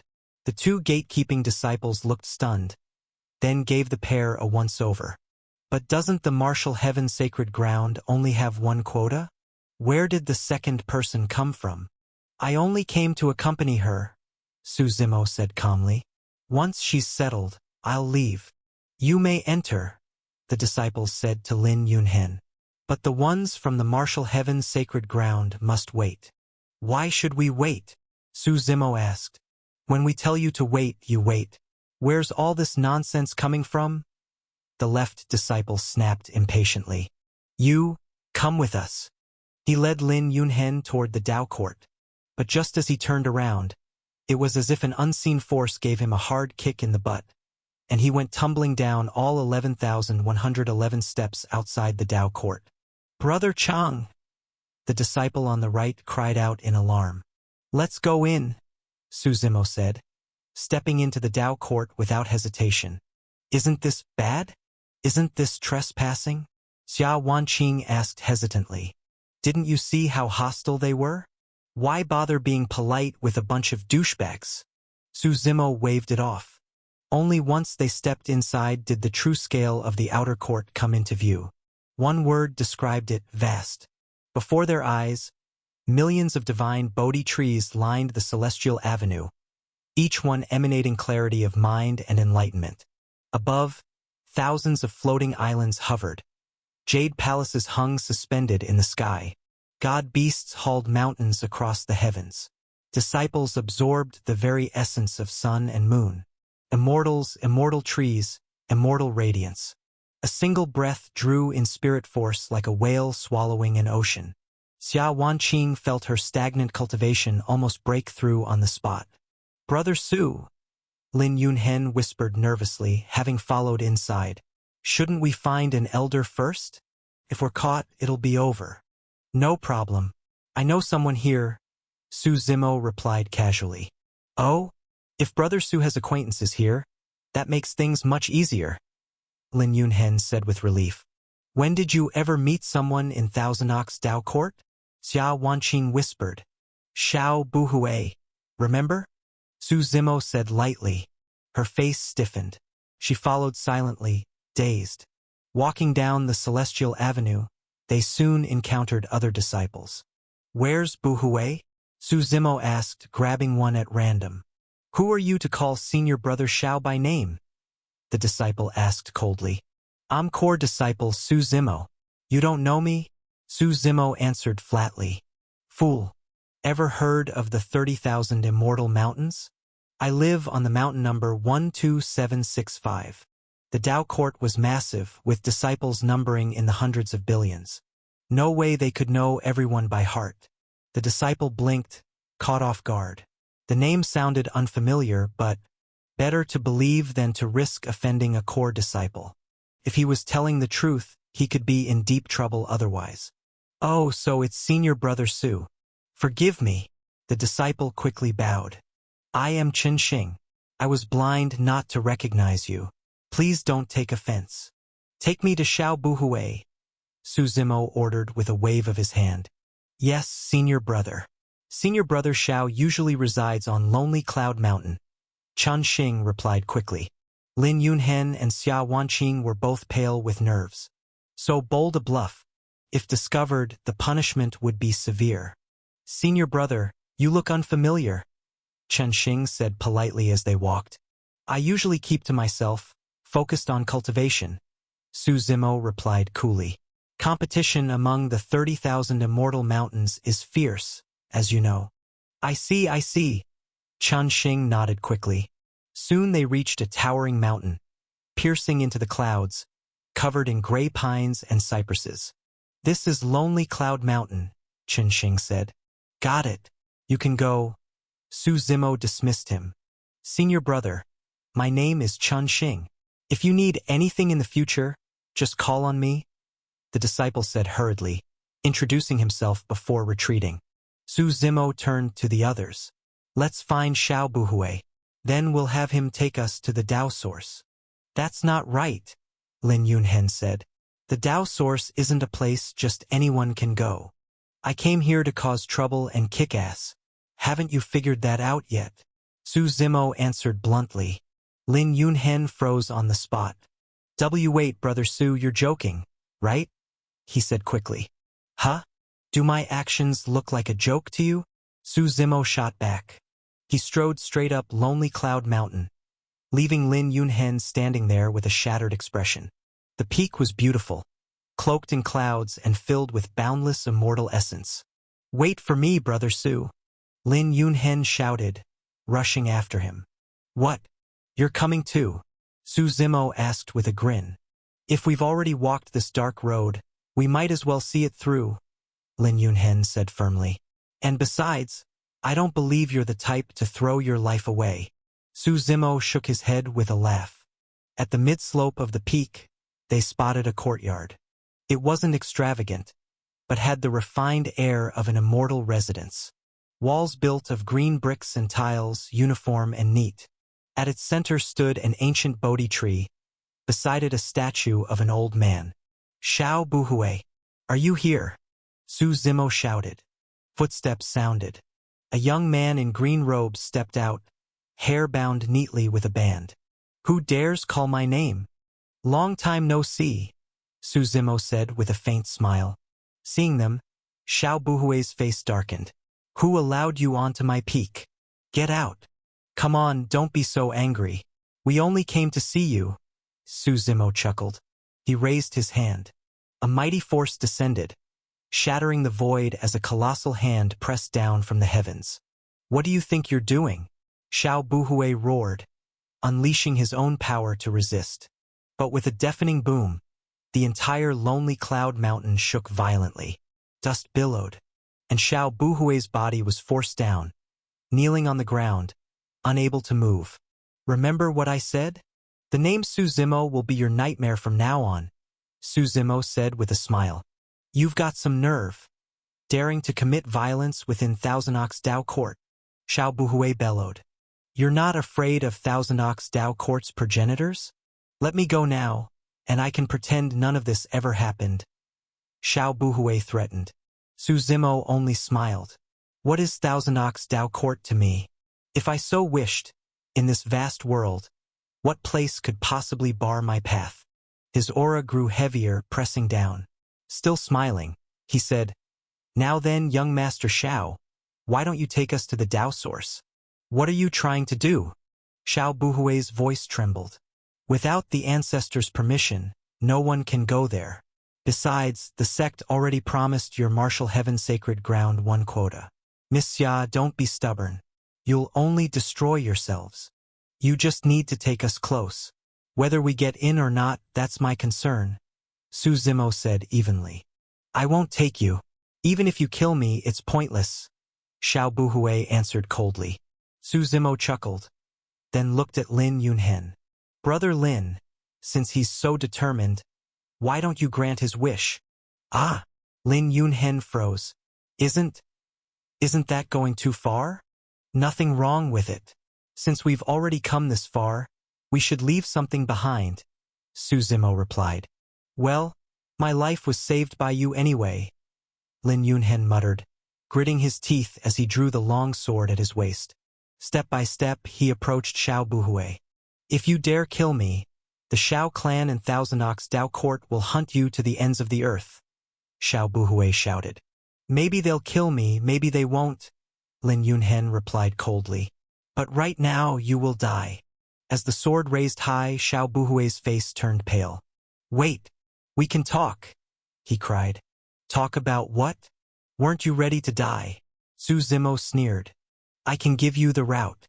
But I won't take you there, Xiao Buhui admitted. If he personally guided them to the Tao source, no matter the outcome, he'd never escape punishment from the sect. That was his bottom line. Su Zimo exchanged a glance with the others, then nodded slightly. Draw it out. Lin Yunhen pulled out a spare beast hide from his storage ring and laid it before him. Xiao Buhui used his sword to carve the route onto the hide. Don't expose me afterward, no matter how things end, he warned. Su Zimo studied the map. Truthfully, he could have just stormed his way there. But that risked alerting the enemy too soon. Better to confirm the location of the Infernal Heart first, then make his move. Let's hope you're not lying to us, Su Zimo said. If I lied, you can always come back for revenge, Xiao Buhui replied. Now let me go. Sleep for now. When you wake, it'll all be over, Su Zimo said, tapping his forehead. Drowsiness swept over Xiao Buhui, and his consciousness sank into darkness. The Tao source lies in the core grounds of Thousand Ox Tao Court, Lin Yunhen muttered solemnly, studying the map. We might sneak through the outer and inner courts, but the core, impossible. We don't need to get in. Just knowing the general area is enough, Su Zimo said calmly. As long as he could sense the Infernal Heart, he could break through by force. The real danger was scaring the enemy into moving it. The three of them changed into the core disciples' robes they had taken from Xiao Buhui's residence. Disguised, they descended Lonely Cloud Peak and followed the route toward the Tao source. This Thousand Ox Tao Court is enormous. Lin Yunhen sighed with envy along the way. No wonder they're called a Tao Court. Just the outer court alone surpasses my dynasty. What are we going to the Tao source for? Xia Wanqing asked. To take something and to make arrangements for you too, Su Zimo answered. Arrange us? Lin Yunhen asked, puzzled. When you're new to a place like this, without protection you won't even know how you die, Su Zimo explained. I'll have a word with the hidden Ox Emperor. Ask him to watch over you. Brother Su, you must be joking, Lin Yunhen said quickly, clearly not believing it. They crossed the outer court and entered the inner court. The inner court alone was nearly twice as large as the outer. Don't be fooled by the size. Compared to the outer disciples, inner disciples are only a tiny fraction, Lin Yunhen explained. He seemed well prepared, having studied much beforehand. How so? Xia Wanqing asked curiously. Not exaggerating, there are billions of outer disciples. But the inner court only ever has 30,000. They each live in one of the 30,000 immortal caves. It's a strict rule of Thousand Ox Tao Court. No matter how many outer disciples there are, the inner court remains fixed at 30,000. To enter the inner court, one must constantly defeat others in challenges. The competition is brutal, especially for those ranked at the bottom. The same goes for the core disciples. No matter the number of disciples overall, there are only 30,000, residing on the 30,000 immortal mountains. Su Zimo nodded. He understood. These disciples enjoyed unparalleled resources, so naturally, they also faced unparalleled challenges. Xia Wanqing and Lin Yunhen looked around in awe, filled with longing. Su Zimo, meanwhile, simply closed his eyes and rested. They passed through the inner court and finally reached the boundary of the core grounds. Here, flying was forbidden. And with only 300 core disciples, most knew one another. Blending in unnoticed was impossible. Su Zimo shut his eyes, attempting to sense the Infernal Heart's presence. His soul spread across tens of thousands of miles, but felt nothing. He frowned. Could it be the Infernal Heart wasn't within Thousand Ox Tao Court after all? Since it was linked to the hell-suppressing demon physique, perhaps it could be sensed that way. He summoned the physique. A towering surge of infernal energy erupted, though Su Zimo deliberately suppressed it to avoid alarming others. Brother Su, this? Lin Yunhen's eyes widened. A special constitution? With such power, could it be one of the legendary 10 primordial god physiques? The 10 primordial god physiques? Su Zimo asked. What are those? You don't know? Lin Yunhen was shocked. They represent the highest, most supreme physiques across the 9 heavens of the outer heavens. If you've never heard of them, then your physique probably isn't among them. Like the 10 primordial God scriptures? Su Zimo asked. Of course, but the 10 primordial God scriptures are each held by one of the 10 bloodlines. And they're all in absolute God heaven, Lin Yunhen explained. Su Zimo suddenly recalled that when he had previously studied the heaven-shattering God scripture, he promised the Heaven's Equal Emperor that he would return the heaven-shattering God scripture token to the vast heaven God realm. Have you ever heard of a force called the vast heaven God realm? Su Zimo asked again. Vast heaven, that's quite the daring name. Lin Yunhen shook his head slightly. If it's a minor power, I can't say for certain. But as for a major one, there's absolutely no such force in the mortal ascension heaven. Seems you know quite a lot, Su Zimo replied. Of course, to say I've read extensively wouldn't be an exaggeration, Lin Yunhen said smugly. Otherwise, I wouldn't have been able to compete for the position of crown prince. Su Zimo turned, his gaze looking straight ahead. After the hell-suppressing demon physique manifested, he finally sensed a faint force. So faint it could not be fainter, as if it were the sound of a heartbeat. Thump, thump, thump. Even his own heart began beating in rhythm. Found it. Su Zimo's tightly shut eyes suddenly snapped open. He looked toward the front of the core disciples, as if piercing through endless void. His sight landed at the far end of distant space. A vision of a pitch-black heart flashed before his eyes. Let's go, he said lightly. Shouldn't we make a plan before heading into the core? Lin Yunhen asked. No need. Su Zimo waved his hand. We'll just walk straight in. I want to see who dares block me. He swung his right sleeve, robe fluttering in the wind, and strode toward the core. The moment he stepped inside, he felt countless gazes fall upon him. Lin Yunhen and Xia Wanqing instantly felt the pressure multiply. The two of them quietly hid behind Su Zimo. Su Zimo paid no attention, heading straight in the direction of the aura he had sensed. His heartbeat grew faster and faster, as if it would burst out of his chest. Who are you? A young man in blue robes blocked their path, frowning as he asked. Su Zimo still gave no response, simply walking forward. His figure passed right by the blue-robed youth. Stop there. You'd better explain yourselves, or don't blame me for being impolite. The youth barked sternly. Another man strolled over, casually stroking the sword at his waist. He laughed and said, Zhang Qizhong. Looks like they're not giving you any face. The blue-robed youth Zhang Qizhong turned and glared fiercely at the mocking man. Then he raised his right hand. An endless surge of power condensed in his palm.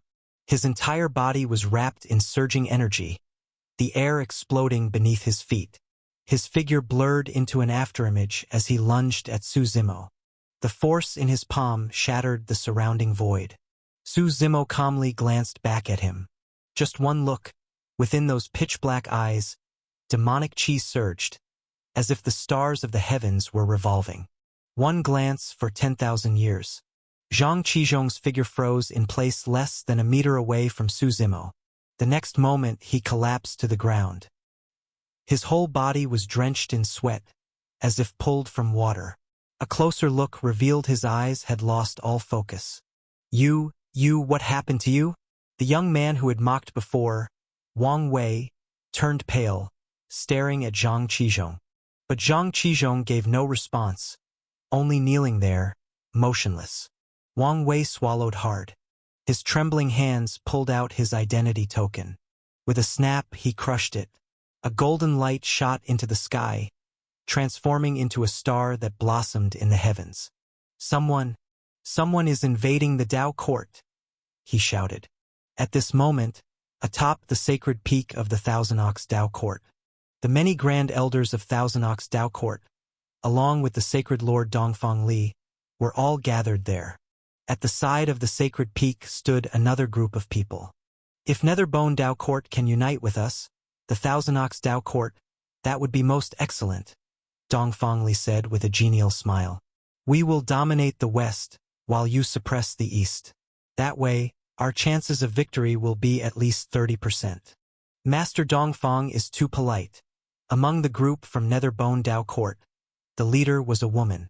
She wore a black long dress, like a black rose blooming in the night, graceful and poised, yet carrying an aura of celestial spirit. In the West, Thousand-Ox Dao Court indeed rules supreme. As for us in Netherbone, we dare not claim the same, for the East and West are not the same. Then perhaps, lady, you could consider my offer. Dongfang Li smiled faintly, maintaining composure. I've heard your old ancestor intends to step down, with you as the favored successor. Perhaps our Thousand-Ox Dao Court could lend a helping hand. Thank you for your concern, Sacred Lord Dongfang. But the old Sacred Lord is far-sighted and has his own plans. We need not make presumptions. Yu shook her head with a light smile. Just then, a golden glow suddenly rose in the sky. The light spread wide, visible not just to them, but to every disciple of Thousand-Ox Dao Court.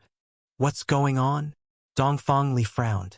That is the distress signal of a core disciple, the Grand Elder beside him explained.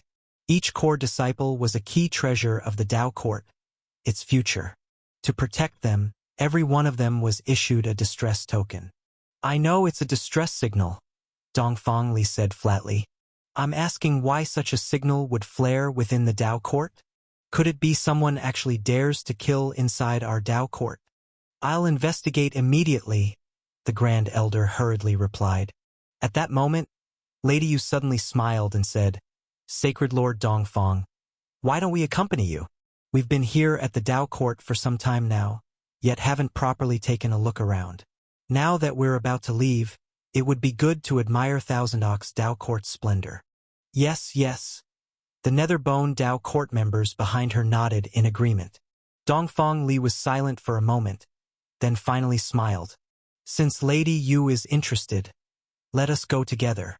Over 20 people in total stepped into the sky, flying toward the core region. Back where Su Zimo and the others had disappeared from view, Wang Wei still didn't dare block their way. He hurried forward to support the kneeling Zhang Qizhong. Are you all right? He asked. So terrifying. So terrifying. Zhang Qizhong only kept shaking his head. Wang Wei. Came a vast voice from above the Grand Elders. Wang Wei looked up as if seeing his saviors. The entire leadership was hovering in the heavens. Elder, someone has broken into the core region, Wang Wei quickly reported. This is Thousand-Ox Dao Court. Could they really overturn the heavens here? The Grand Elder scolded. Why do you panic so? Such a disgraceful display, letting others laugh at us. Disciple admits his fault. Wang Wei immediately bowed his head. Who entered the Dao Court?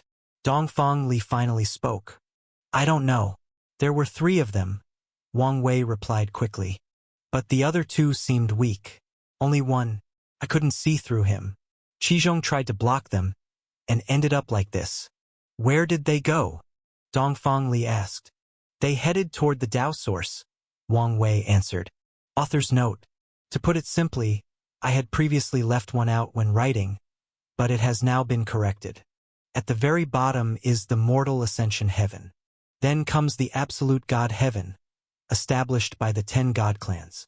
There is the calamity immortal heaven, where the heavenly court resides, and the netherworld where the dead go, but the natives of that realm usually call their world the Mirage Tides, also known as the Mirage Tides heaven. There is also the grand desolate heaven, home of the primal god race. Along with the God-fiend abyss heaven, the inferno crucible heaven, the ghost god heaven, and the azure mystic heaven. These make up the 9 heavens. The great wilderness mentioned before is not among them, it exists independently. Hearing Wang Wei's words, Dongfang Li frowned slightly. One man dares to break into my Thousand-Ox Dao Court all by himself. How very bold. His gaze shifted to the kneeling Zhang Qizhong. Sacred Lord, is he all right? Wang Wei asked. His soul was shaken. Dongfang Li replied with a frown. Take him back to rest for a while. If he doesn't recover, we may need to repair his soul. Hearing this, Wang Wei was dumbfounded. Zhang Qizhong ranked within the top 100 among the disciples of the 30,000 Immortal Mountains. Someone on par with him had actually been crushed in spirit by just a single glance, as though his Dao heart had been shattered. And that youth looked about the same age as himself. "Sacred Lord, I'd like to go along and take a look," Wang Wei suddenly said. "Then take him with you?" Dong Fangli instructed, before stepping into the sky with the others, flying toward the Dao source. "Sacred Lord Dongfang, it seems we've arrived at an inconvenient time," Lady Yu of the Netherbone Dao Court said with a soft laugh. "No matter.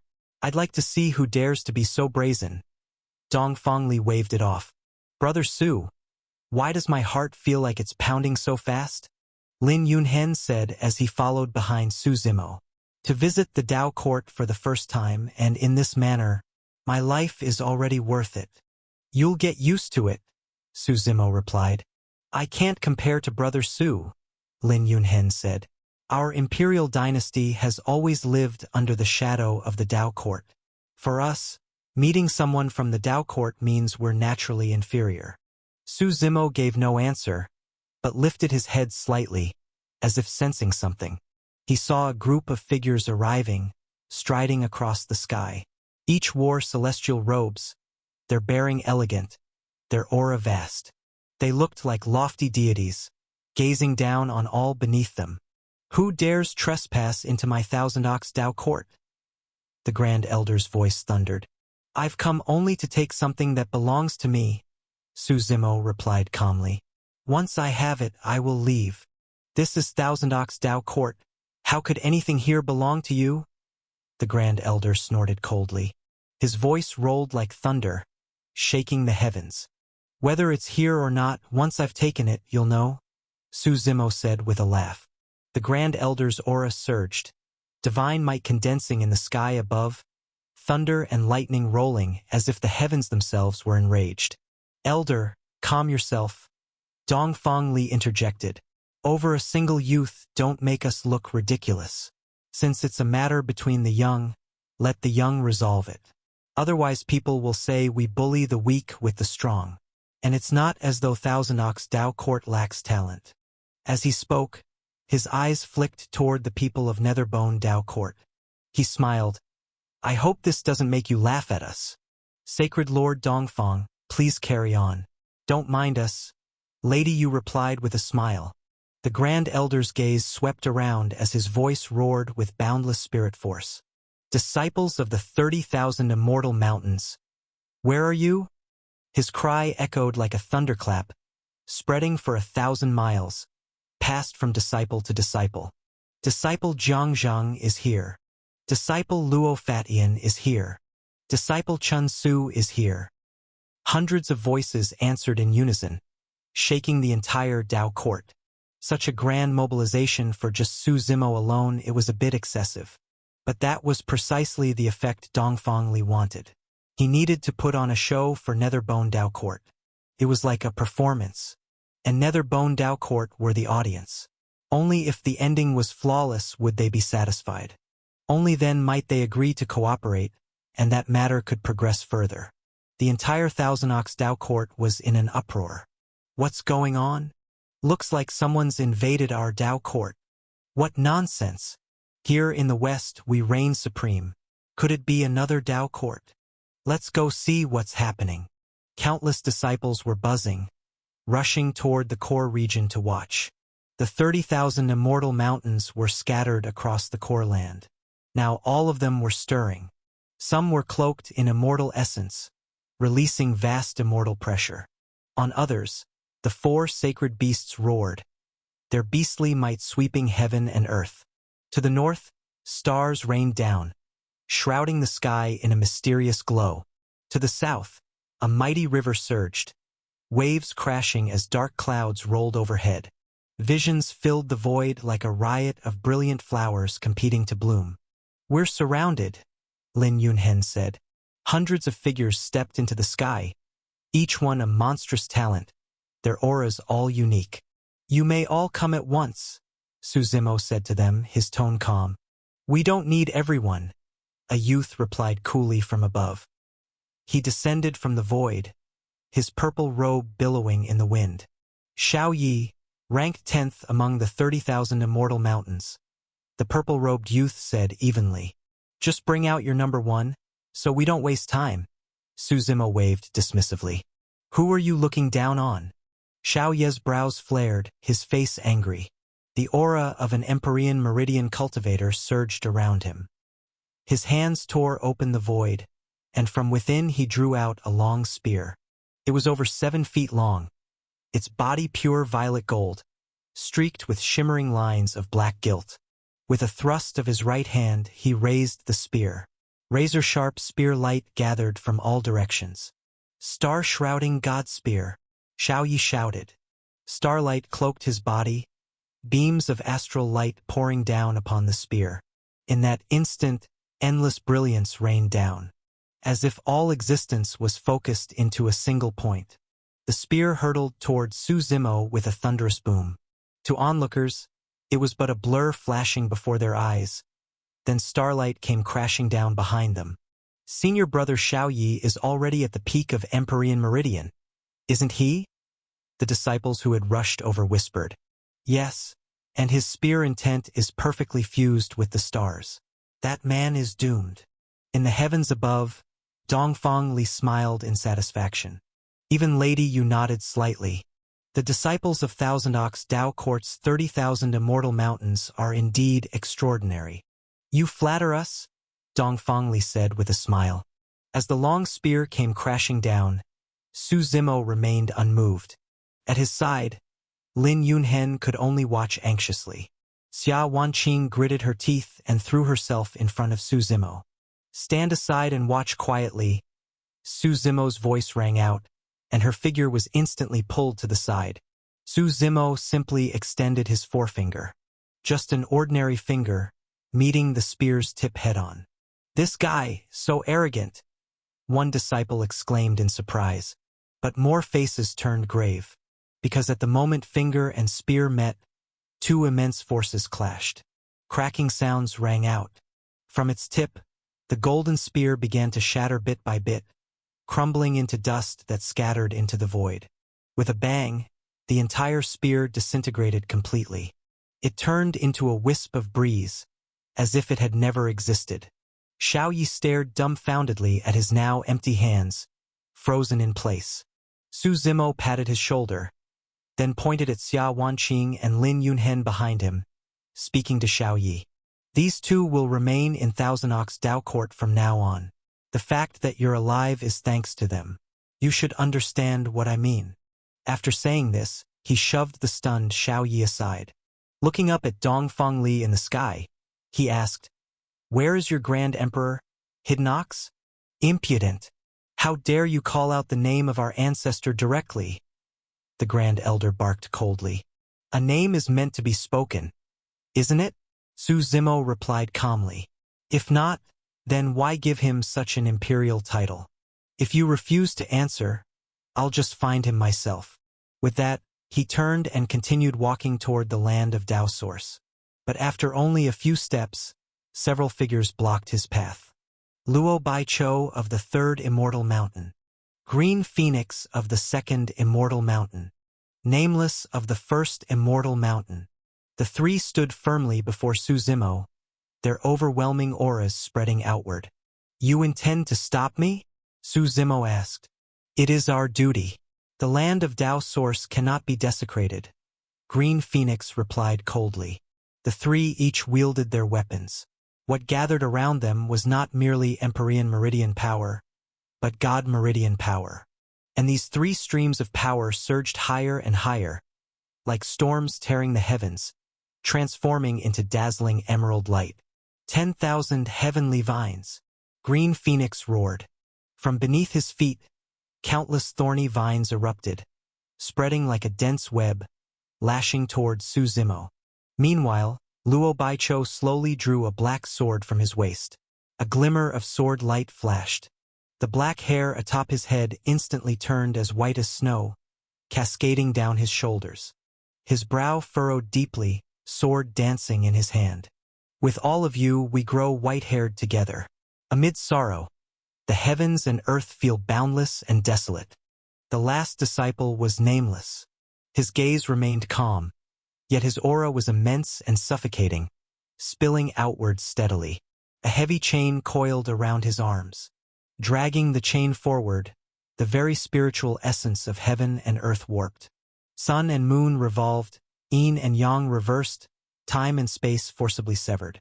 That's the two-form chain, a nearby disciple exclaimed in shock. Seems senior brother Nameless feels tremendous pressure, even using his life-saving treasure. That's ranked 51st among the grand 1,000 treasures. 3 men, 3 overwhelming auras shrouded the battlefield. In the sky above, Lady Yu smiled as though watching a play. Does Sacred Lord Dongfang think they have a chance of winning? Dongfang Li's face darkened. After all, 3 against 1 carried the stench of dishonor. For great powers like theirs, face and reputation mattered dearly. I trust in the 3 of them, Dongfang Li replied coolly. But the ease from before was gone. Oh? Is that so? Lady Yu chuckled. I, however, have more faith in that young man. Then let's wait and see, Dongfang Li answered. As the 3 attacked, Su Zimo's expression remained calm. I don't have time to play with kids, he said, shaking his head lightly. Shadow Tyrant. A deafening boom tore through the void. Shadow Tyrant traversed endless time and space, emerging in the heavens above. Like a blazing fireball, it streaked across the void, igniting flames as it descended. Shadow Tyrant fell straight toward Green Phoenix. Green Phoenix's expression twisted in shock. Feeling the overwhelming power, he summoned layer upon layer of vines to shield above him. But it was useless. When Shadow Tyrant fell, everything in its path was annihilated. With a scream, Green Phoenix's vines disintegrated. His charred body was blasted away. The blade turned sharply, then slashed toward Luo Baiqiu. Grim Ghost! Luo Baiqiu roared. His sword swung, summoning a ghastly ghost head overhead. The ghost lunged to devour the blade, but was instantly pierced through. Shadow Tyrant struck Luo Baiqiu's sword. His body flew back violently. Under the crushing force, the sword hilt reversed, stabbing through his own chest. Su Zimo snapped his fingers. The blade swerved once more, now aiming for Nameless. Nameless' eyes grew solemn as he drew a deep breath. His two-form chain snapped open, his true destiny manifesting behind him as he stepped into the path of Yin-Yang. The chain connected with his essence, transforming into black and white twin fish, coiling to consume the blade. The Shadow Tyrant collided with the chain, sparks exploding outward. Nameless was pushed back relentlessly, until finally he crashed into a distant immortal mountain, his body embedded into its surface by sheer force. With a single gesture, Su Zimo recalled Shadow Tyrant into his hand. Exuding unrestrained dominance, his gaze swept across the crowd. In a quiet voice, he asked, "Who else wants to block me?" The surroundings fell into dead silence. Even the figures in the sky were left stunned. Things had already gone beyond their control. He stepped into the path of immortality. "Summon the progenitors," Dongfang Li shouted. At his cry, from a far-off mountain came the tolling of a bell.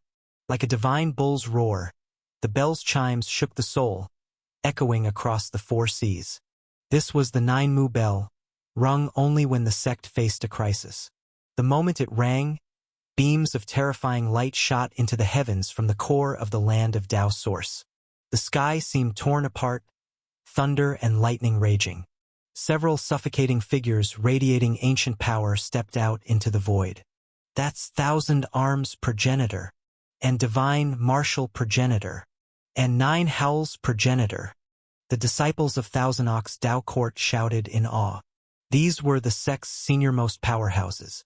Normally, they never emerged, secluding themselves in the land of Tao Source to cultivate and seek enlightenment in the Grand Emperor's Tao.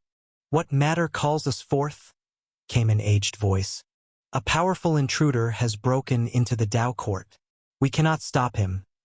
Dongfang Li and the elders explained quickly. "Useless!" The fiery-tempered 9 Howls Progenitor roared. "How strange! How strange indeed!" muttered Thousand Arms Progenitor, frowning. The compass in his hand spun restlessly. "I cannot see through him. Why has fellow Taoist come to my Thousand Ox Tao Court?" I won't repeat myself, Su Zimo answered coldly. Bring forth Hidden Ox Emperor. You old fossils can crawl back into seclusion. Impudence. Do you think our Grand Emperor is someone a brat like you can see? Nine Howl's progenitor bellowed. Su Zimo lifted his head, eyes calm. In the next instant, his figure vanished. When he reappeared, he was right beside Nine Howl's progenitor.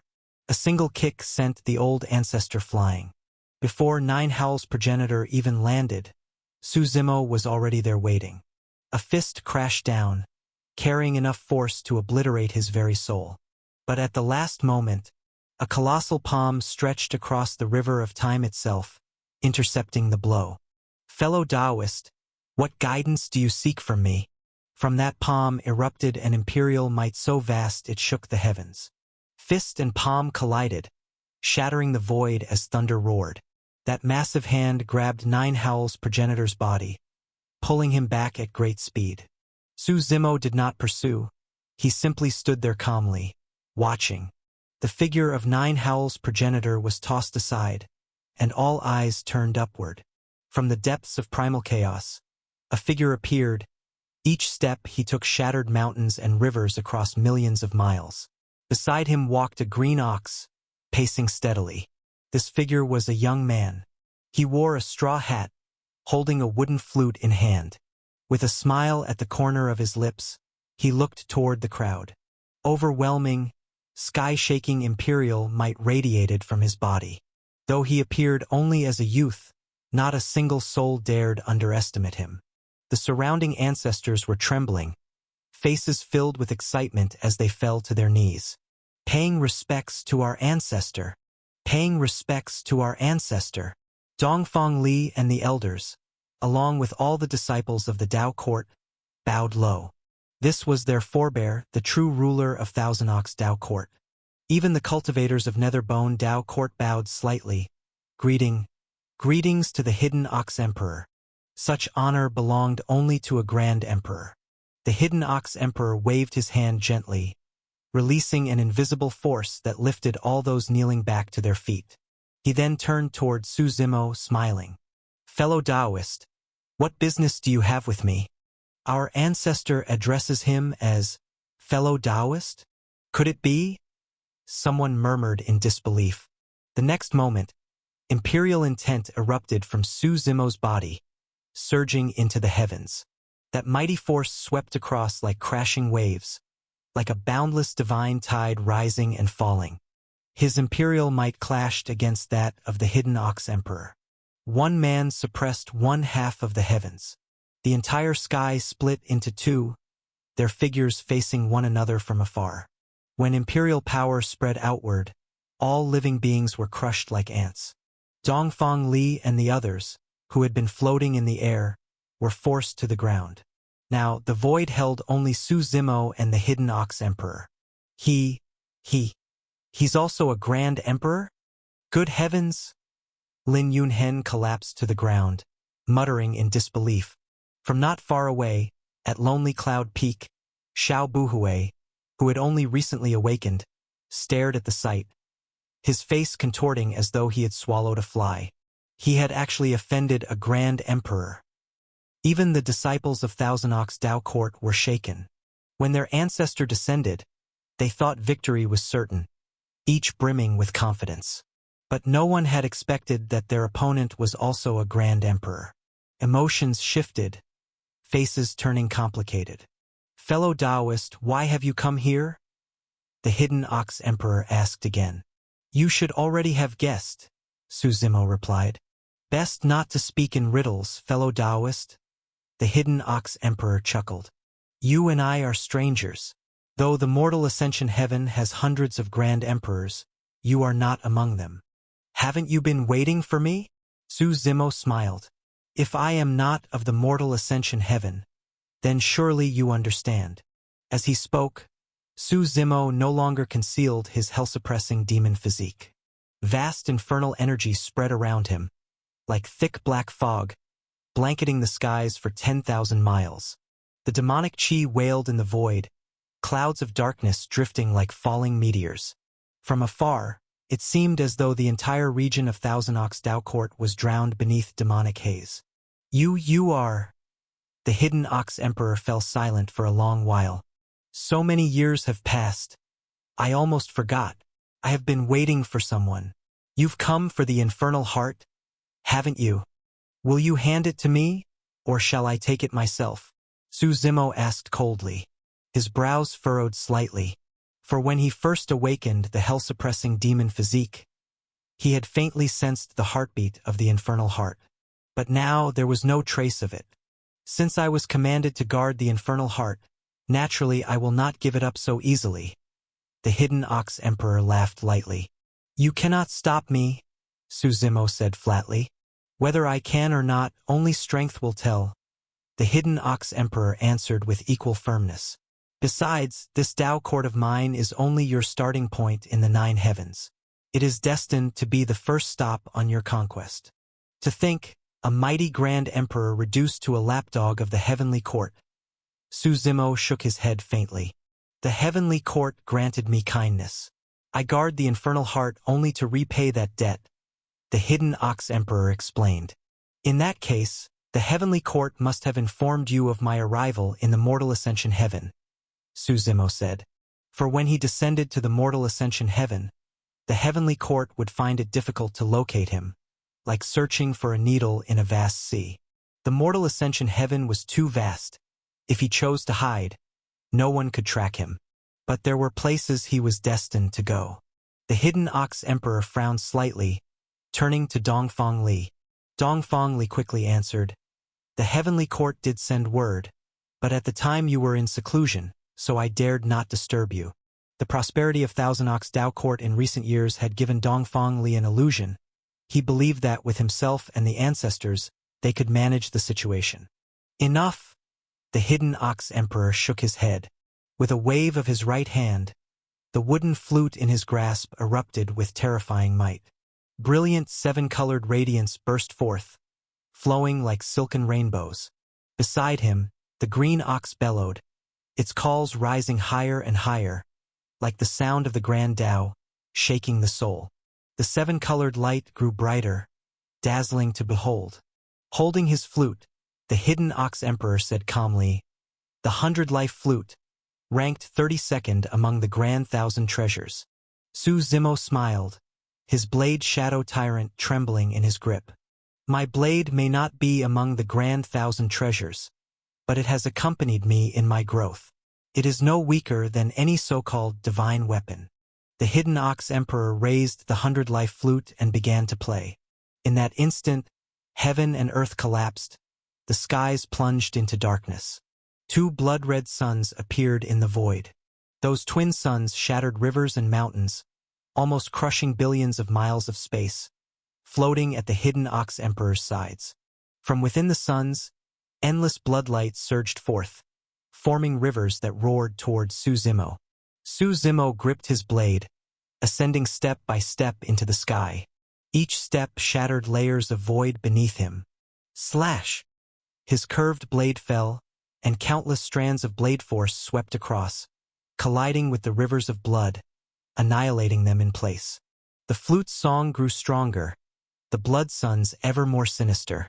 The raging rivers surged violently once more. As the torrents swept across, Su Zimo leapt into the void, suppressing them. He sat cross-legged upon the raging river itself. In his hands appeared another jade flute. He played one of the 10 primordial god scriptures, Infernal Creation, Eternal Canon. Wild and violent infernal energy roared into the heavens. This was a contest of music. Centered on Su Zimo, countless demonic beasts took form. Yet they did not attack the hidden Ox Emperor. Instead, they danced. 1 million beasts danced. Then 1 billion. More and more gathered. At first, the sight seemed bizarre, even unsettling. But as the numbers grew, the sheer force of their dance became overwhelming, an unstoppable tide. The entire firmament was shrouded by the shadows of countless demonic beasts. Their figures began to blur, and along with it, the hidden Ox Emperor's flute grew weaker and weaker, until it could no longer be heard. Beasts surged forward in their millions, tens of millions, roaring endlessly, as though without limit. This is the hidden Ox Emperor frowned. The infernal creation eternal canon, one of the 10 primordial God scriptures. The 10 primordial God scriptures represented the ultimate apex of all techniques, perhaps not the strongest, but unquestionably among the highest of realms. You've come into contact with the 10 God bloodlines? The hidden Ox Emperor asked. But Su Zimo had no time to answer. As the infernal creation eternal canon unfolded, it filled the heavens, the power of the beasts growing ever stronger. So long as Su Zimo could withstand it himself, he could give birth to an endless tide of demonic beasts. The next moment, billions of beasts charged toward the hidden Ox Emperor. The hidden Ox Emperor's figure stretched across mountains and rivers, traversing the length of Thousand Ox Dao Court. It was as though he walked upon the far shore, rending the void amid lightning and thunder. Trying to flee? Su Zimo laughed heartily. Since I first bore heaven's will, I have rarely had the chance to fight someone of my own realm. Now I'll see just what strength an outer heaven's Grand Emperor possesses. On the primordial heartlands, Grand Emperors arose by shouldering the heaven's will for their era. But the 9 heavens were different. The heavenly Tao here was completely unrestricted, near-infinite laws and principles filling the void. So long as one could comprehend a Tao source, one could ascend to Grand Emperor. The 2 paths differed, but their essence was the same. This was the sorrow of smaller worlds. For one of a smaller world, becoming strong was far harder. On the primordial heartlands, a saint sovereign could never appear, unless the world's shackles were broken. Grand Emperor was the limit. The decline of its gods in the legendary era was tied to this truth. Su Zimo soared through the sky, following close behind. The jade flute shook the heavens, the tide of beasts surging without end. He too spanned the skies, suppressing everything in his path. Seeing this, the hidden Ox Emperor's brows furrowed. The 100-life flute in his hands transformed into a flood, brilliant, rainbow-hued, as if woven from silk. Before him, it became a great chasm, as though severing the void itself. 100 lives samsara, the hidden Ox Emperor intoned. The stampede of beasts rushed forward, but every beast that touched the 7-colored flood was devoured. A scene of shocking grandeur unfolded across the heavens. No matter how many beasts Su Zimo summoned, the flood devoured them endlessly. The 2 were locked in stalemate. Su Zimo frowned, putting away the jade flute. Continuing like this was meaningless. Shadow Tyrant returned to its sheath, and with a wave, the Codex of Life and Death emerged from the void. His palms pressed together, like a god of death himself. The tome floated before him, pages turning. You wield the Tao of Samsara. Do you also understand life and death? A torrent of life and death aura erupted forth, pressing down the 100-life flute. For the Codex of Life and Death, too, was among the Grand Thousand Treasures, ranked 18th, far higher. Chains of life and death spread outward from its pages. Truly troublesome. The hidden Ox Emperor growled coldly. He retreated further, leaving Thousand Ox Dao Court behind, crossing the skies to hover above the Mountain Dragon God Dynasty. The rainbow flood surged downward. The chains of life and death lashed through the void. Each strike pierced space itself, leaving behind lingering deathly energy. Each time the flood was struck, a mark of life and death was imprinted upon it. When the marks reached a certain number, the flood would be forcibly dragged into the Codex. The hidden Ox Emperor fought as he retreated. Below, the citizens of Mountain Dragon God Dynasty looked up, horrified. At first I thought the heavens were collapsing. Look, it's 2 Grand Emperors fighting. A sight once in 1,000 years. That's the hidden Ox Emperor. But who is the other? How exhilarating! Su Zimo laughed, his Codex of Life and Death turning page after page. With each turn, the chains shifted form. Some became dragons. Others descended like tigers. Still others transformed into vines, evolving into all things of the world. The hidden Ox Emperor, pressed down relentlessly, grew visibly irritated. His figure crossed vast distances again, buying himself a moment's respite. Around him, nomological truths surged. The green ox at his side bellowed, its Tao sounds echoing across the 8 desolations. And then it dissolved into essence. This was no ordinary beast, but the manifestation of an esoteric principle. The ox was born from the nomological truth of time and space. Now, with that nomological truth in hand, the hidden ox emperor fused with the void, his form becoming one with it. The entire sky bent to his control. Su Zimo chuckled lightly. You would compare nomological truths with me? As the creator of the God world, he held countless laws at his fingertips. Lifting his hand, the nomological truth of time and space surged in his palm. The two did not move, only gazed across the void. Yet the space around them shattered soundlessly, like glass splintering apart. The destruction spread wide, nearly blanketing the western heavens. Countless ancient immortals awoke, staring upward in shock. Again, Su Zimo shouted. His right hand blazed with nomological truth of fire. His left brimmed with the nomological truth of ice. Around him, destruction itself circled. Nomological truths shifted endlessly. The hidden ox emperor grew more and more unsettled. What kind of monster was this man, to comprehend so many? For a grand emperor, even one nomological truth sufficed. To master several was the mark of true brilliance. But Su Zimo's arsenal seemed inexhaustible. Their battle spanned the entire West. From Thousand Ox Tao Court to Martial Heaven Sacred Ground, to the very borders of the West and back again. Above the land of Tao Source, Su Zimo stomped downward. The hidden ox emperor crossed his arms to block. Boom! The heavens and earth quaked as his body plummeted like a meteor.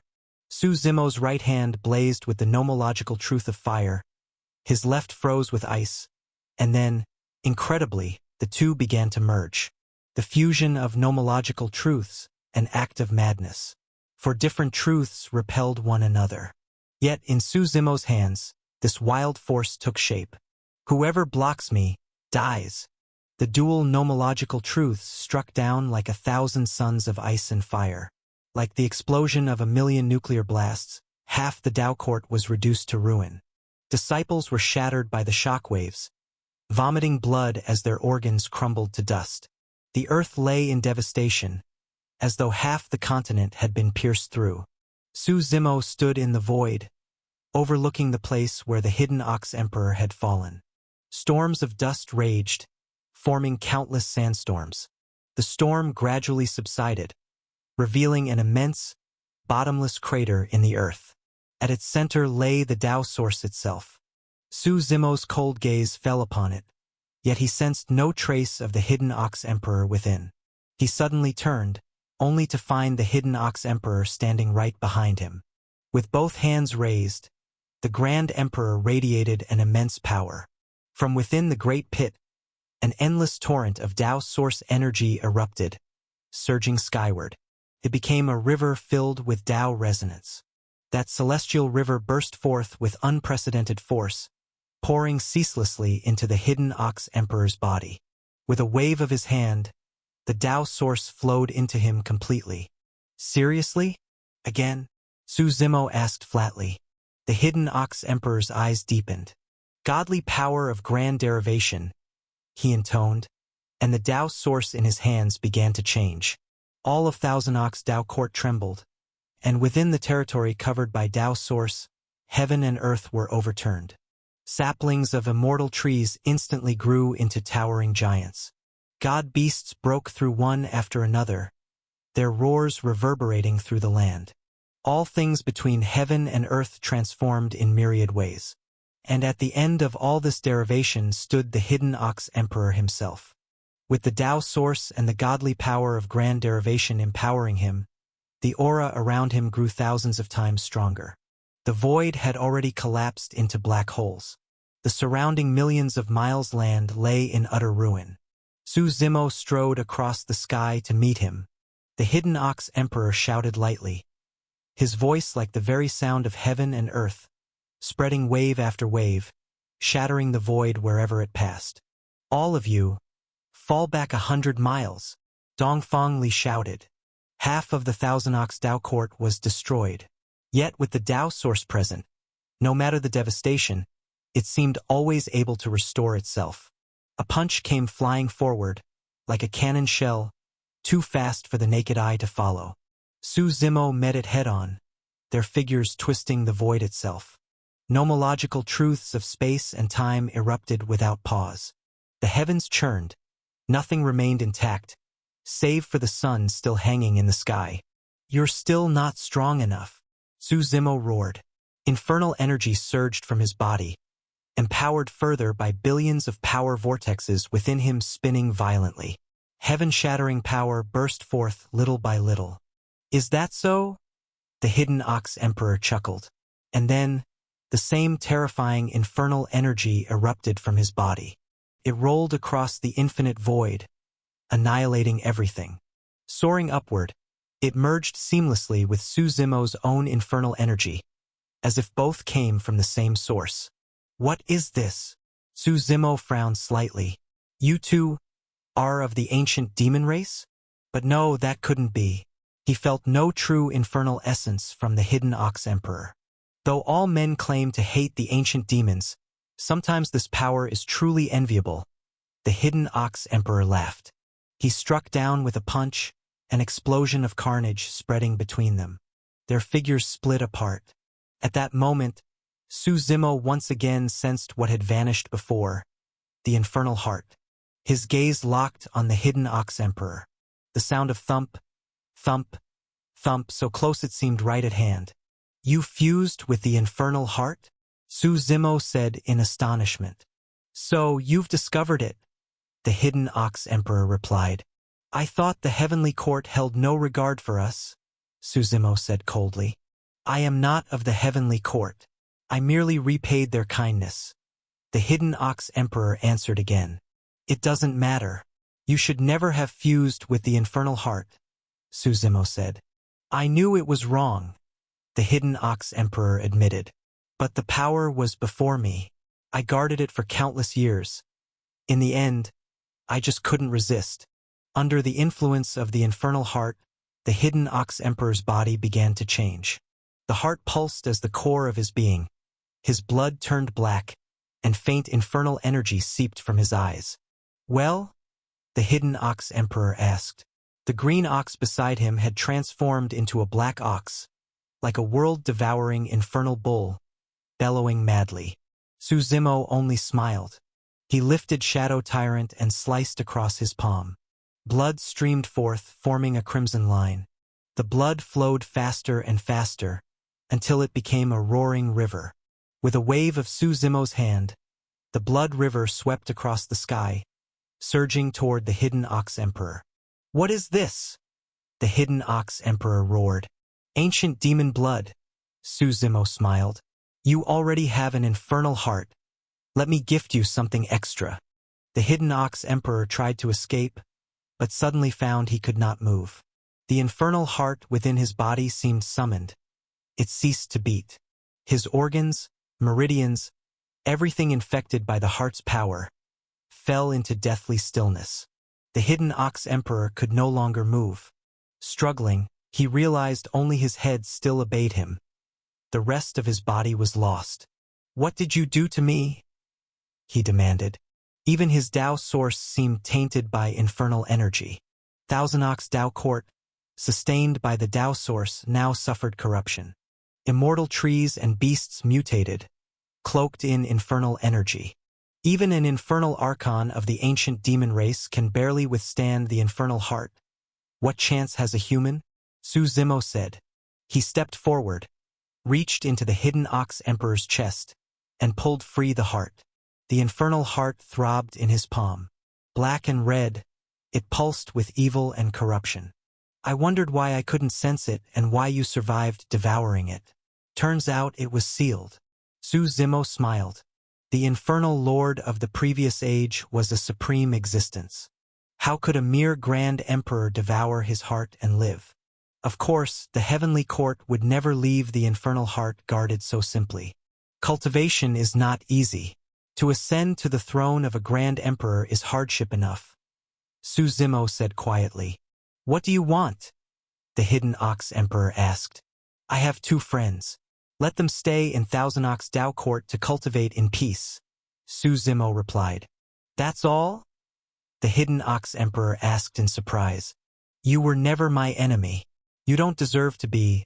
Su Zimo shook his head. He studied the heart in his hand. Sealing power swirled across its surface, forming a barrier against his infernal energy. He clenched his fist and smashed down hard. Boom! The seal remained unbroken, yet it activated. A beam of light shot upward from the seal. Su Zimo looked up sharply. The beam pierced the heavens, scattering the infernal energy, tearing the clouds apart. Above, a celestial image appeared. Millions clad in golden robes stood in the firmament. At the front of the tens of thousands of golden-clad figures was a man in a golden robe, astride a golden warhorse, holding a golden blade. His golden helmet gleamed above his head, radiating a dazzling brilliance. His gaze was sharp like an eagle's, while his warhorse neighed fiercely. The skies above were drowned in gold. Behind him, the millions of golden-robed figures carried an aura so overwhelming it seemed to suppress all of heaven and earth. You really did come, the golden figure said indifferently. And who might you be? Su Zimo asked. He is the war god of the Celestial Citadel, Hidden Ox Emperor said from the side. Seems you've got quite the audience. Even the war god and the myriad god army came. Su Zimo laughed. So this is the trap laid for me. Surrender yourself and come with us to meet the holy progenitor, and your life may be spared, the war god said. His voice carried immense spiritual power, echoing across the entire western skies. Behind him, the myriad god army roared in unison. The heavens boiled with sound. I'll be leaving. Remember what I said. Su Zimo smiled. He glanced toward Lin Yunhen and Xia Wanqing's direction, waved slightly, then turned his gaze back to the war god. One day we'll meet again. But today, I'm not in the mood to play with you. Seize him, the war god roared. With a thunderous rumble, the tens of thousands of myriad god soldiers charged at Su Zimo. Their footsteps were perfectly synchronized, the earth itself quaking with their advance. Su Zimo chuckled, gripping his blade, Shadow Tyrant. Dragging the sword forward, sparks flew as Shadow Tyrant scraped against the void. He plunged into the army. These myriad god soldiers numbered in the millions, and every one of them was an elite. All of them had reached the arcane immortal realm, with quite a few at the celestial immortal realm and above. This myriad god army was the most elite legion of the Celestial Citadel. They were the ultimate symbol of authority, the force that maintained order. Some say the Celestial Citadel was the greatest power in the Mortal Ascension heaven, though that wasn't entirely true, it was undoubtedly among the very top. And the war god above, his cultivation had reached the pinnacle of the 5th stage of Grand Emperor Realm, the Sovereign Lord stage. Without a Saint Sovereign, such a figure was virtually invincible. And the only Saint Sovereign that Mortal Ascension Heaven had ever produced, Saint Sovereign Brahma, had not appeared for over 10,000 years. The slaughter of tens of thousands raged on. Endless attacks rained down. Yet Su Zimo carved his way forward. One strike, one kill, hacking out a road of blood. Behind him lay countless corpses and severed limbs. Who on earth is this man? The people of Netherbone Dao Court whispered in awe. Why are you smiling? Xia Wanqing asked Lin Yunhen, puzzled. A Grand Emperor. I actually called a Grand Emperor my brother. Lin Yunhen muttered with a foolish grin. My Lin clan's ancestors must be burning in joy. No, exploding in joy. The Celestial Citadel is hunting him. Do you have any idea what to do? Xia Wanqing pressed. The Celestial Citadel is not something we can provoke. If trouble comes, we'll be in danger. Sure, but more importantly, it'll drag down everyone around us. Lin Yunhen replied hurriedly. Then should we just stand by and watch? Xia Wanqing asked anxiously. Don't worry, Lin Yunhen said. Brother Zimo must have his own way out, or he wouldn't have acted so recklessly. If real danger comes, even if it means death, we'll help him. Su Zimo hacked his way through the army, forging a bloody path. Just then, he sensed a blade cleaving down from above, wrapped in immense force. He quickly raised Shadow Tyrant to block. With a deafening boom, the clash sent Su Zimo flying backward. Looking up, he saw the war god of the Celestial Citadel, golden blade in hand, golden armor gleaming, stepping slowly down from his warhorse. "Come with me to the Celestial Citadel, or you will die miserably," the war god said coolly. "You and what army?" Su Zimo sneered. "For 1,000,000 years I have fought for the heavenly court, then transferred to the war god temple, serving as war god for 300,000 more, and never once has a target escaped me," the war god said evenly. The golden blade in his hand shone even brighter, his aura growing ever more oppressive. Behind him, golden radiance condensed into the form of a massive golden giant standing firm. "Then let's see," Su Zimo said, his own war god power erupting. His strength was temporarily raised to the 5th stage of the Grand Emperor realm, the so-called Sovereign Lord stage. Shadow Tyrant in his hand, cloaked in infernal energy, cast a vast black shadow. "So, earlier he didn't even use his full strength against me," Hidden Ox Emperor thought in shock. Twin blades collided in the void, each carrying immense might. The two figures moved like lightning, crossing paths again and again, leaving behind countless afterimages. The spectators couldn't follow a thing. They only heard the deafening clang of blades and caught glimpses of golden and black shadows slicing through the sky. At last, after endless clashes, the two collided once more and stopped, backs to each other. Between them, the void had been sliced apart like tofu, into billions of fractured shards. For someone with trypophobia, the sight would have been unbearable. The war god slowly turned. With a tearing sound, his golden cloak ripped open. "Seems today, your title of war god will be an empty name," Su Zimo laughed. Shadow Tyrant in his hand roared once more, while behind him, the heaven-shattering giant thundered forward. The heavens exploded with thunder. The war god's eyes burned as he glared at Su Zimo. "The heaven-shattering god scripture? What connection do you have with the Zhua god clan?" he asked coldly. "You're distracted in battle," Su Zimo chuckled. The giant roared as it lunged, shattering vast swathes of the void. "Soaring heaven!" the war god bellowed. Power surged over his golden blade as it clashed with Shadow Tyrant. The two crossed again, blades colliding in midair. "Myriad forms!" the war god shouted. It was as if countless ancient dragons and god mammoths charged forth. His power grew fiercer still. "Grand Void! Divine War!" 2 more calls, his golden blade became even more terrifying. One slash could shatter the heavens, split day from night. Every strike revealed the very essence of the Grand Tao. The golden blade spun rapidly, runes appearing upon it. "Fourfold Unity Primordial Seal." The war god strode across the sky, twin blades raised high, and struck. Su Zimo met him with Shadow Tyrant. But this time, his strike was weaker, deliberately letting the force fling him back. "I won't play with you anymore. We'll meet again," Su Zimo smiled. Official source is novelfire.net. He tore open the void with both hands and stepped inside. The myriad god army surged forward, wanting to pursue, but the war god raised his hand slightly. "Stop. We cannot capture him," the war god said calmly. "This matter exceeds the Celestial Citadel's authority. It must be reported to the heavenly court." At once, the myriad god army obeyed, their figures fading, vanishing into golden light. The war god turned his gaze upon Hidden Ox Emperor. "Will you come with me to the Celestial Citadel?" he asked. "There's no need," Hidden Ox Emperor said after a moment of silence, smiling faintly. "I've been alone too long. Don't wish to be bound." "The Celestial Citadel won't restrict you," the war god replied.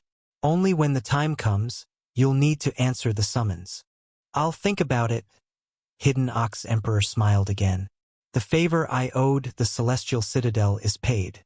Now, I've got this big mess to clean up." The war god nodded slightly, not pressing further. And what about that man? Hidden Ox Emperor asked. You just let him escape? He'll be back.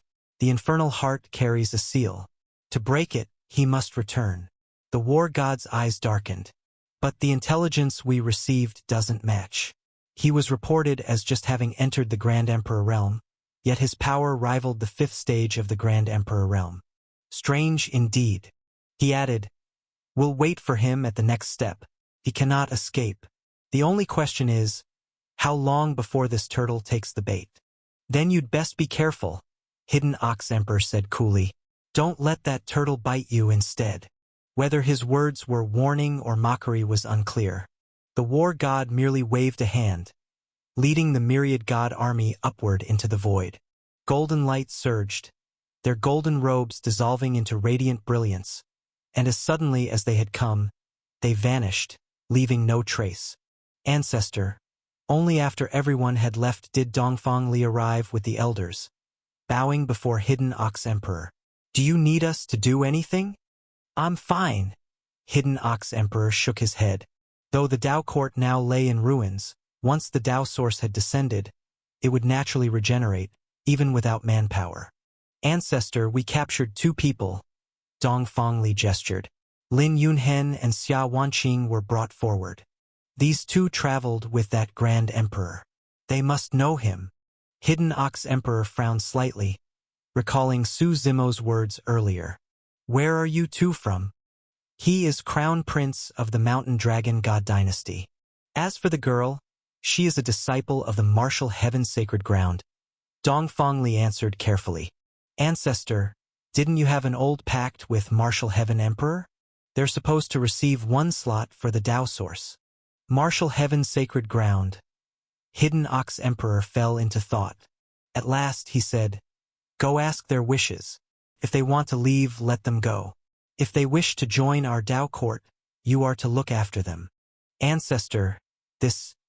Dongfang Li was stunned. He'd thought the 2 would be punished.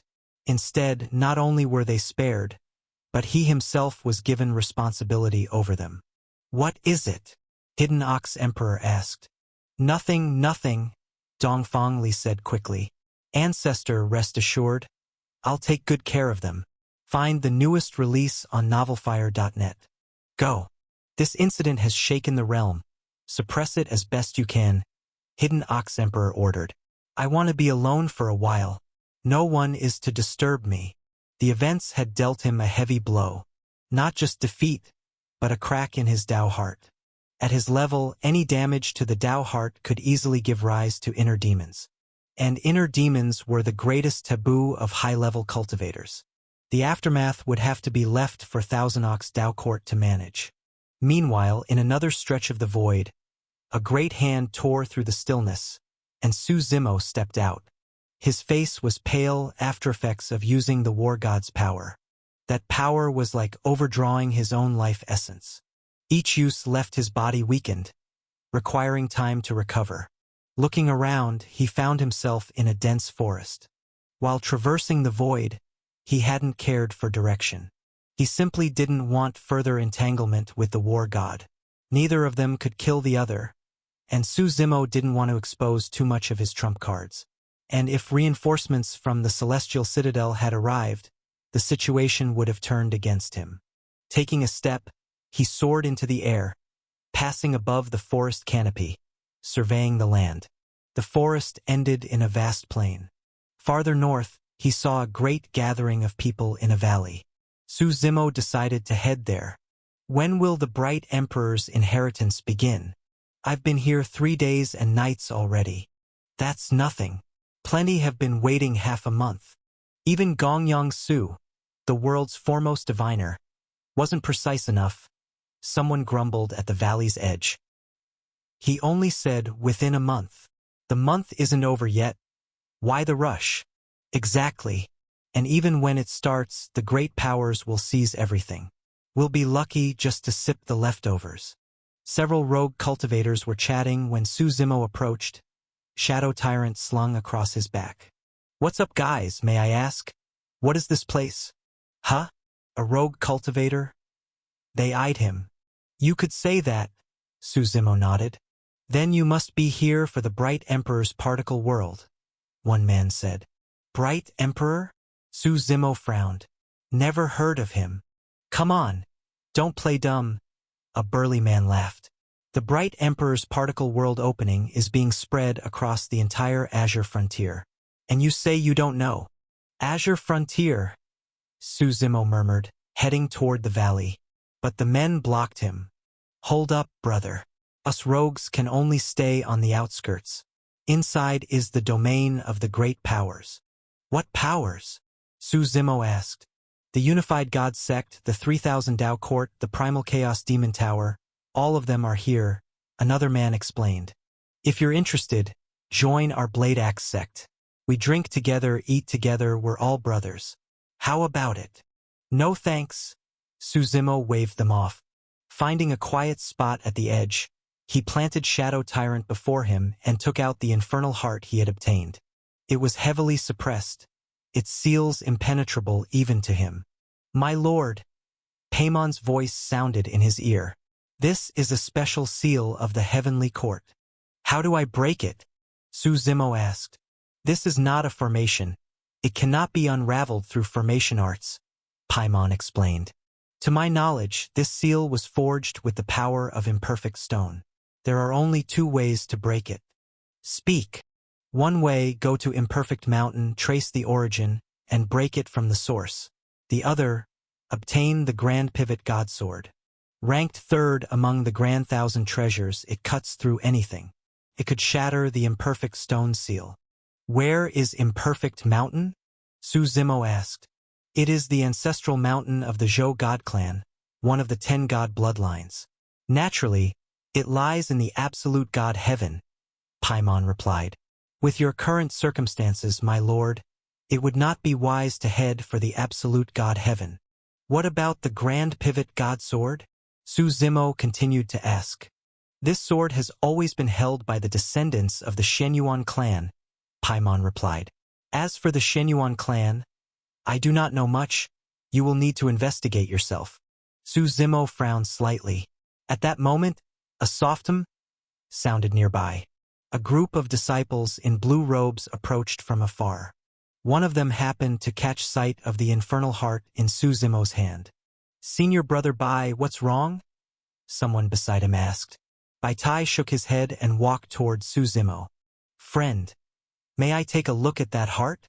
Su Zimo slowly lifted his gaze, putting the infernal heart away. The young man before him wore a blue robe, a 7-starred sword at his waist. His features were handsome as carved jade, his robe billowing in the wind. On his chest glowed the character Unify. What's so interesting about a heart? Su Zimo shook his head. Would you sell it to me? For a high price? Bai Tai asked. You couldn't afford it. And I've no intention to sell, Su Zimo replied coolly. Do you know who Senior Brother Bai is? A disciple nearby laughed.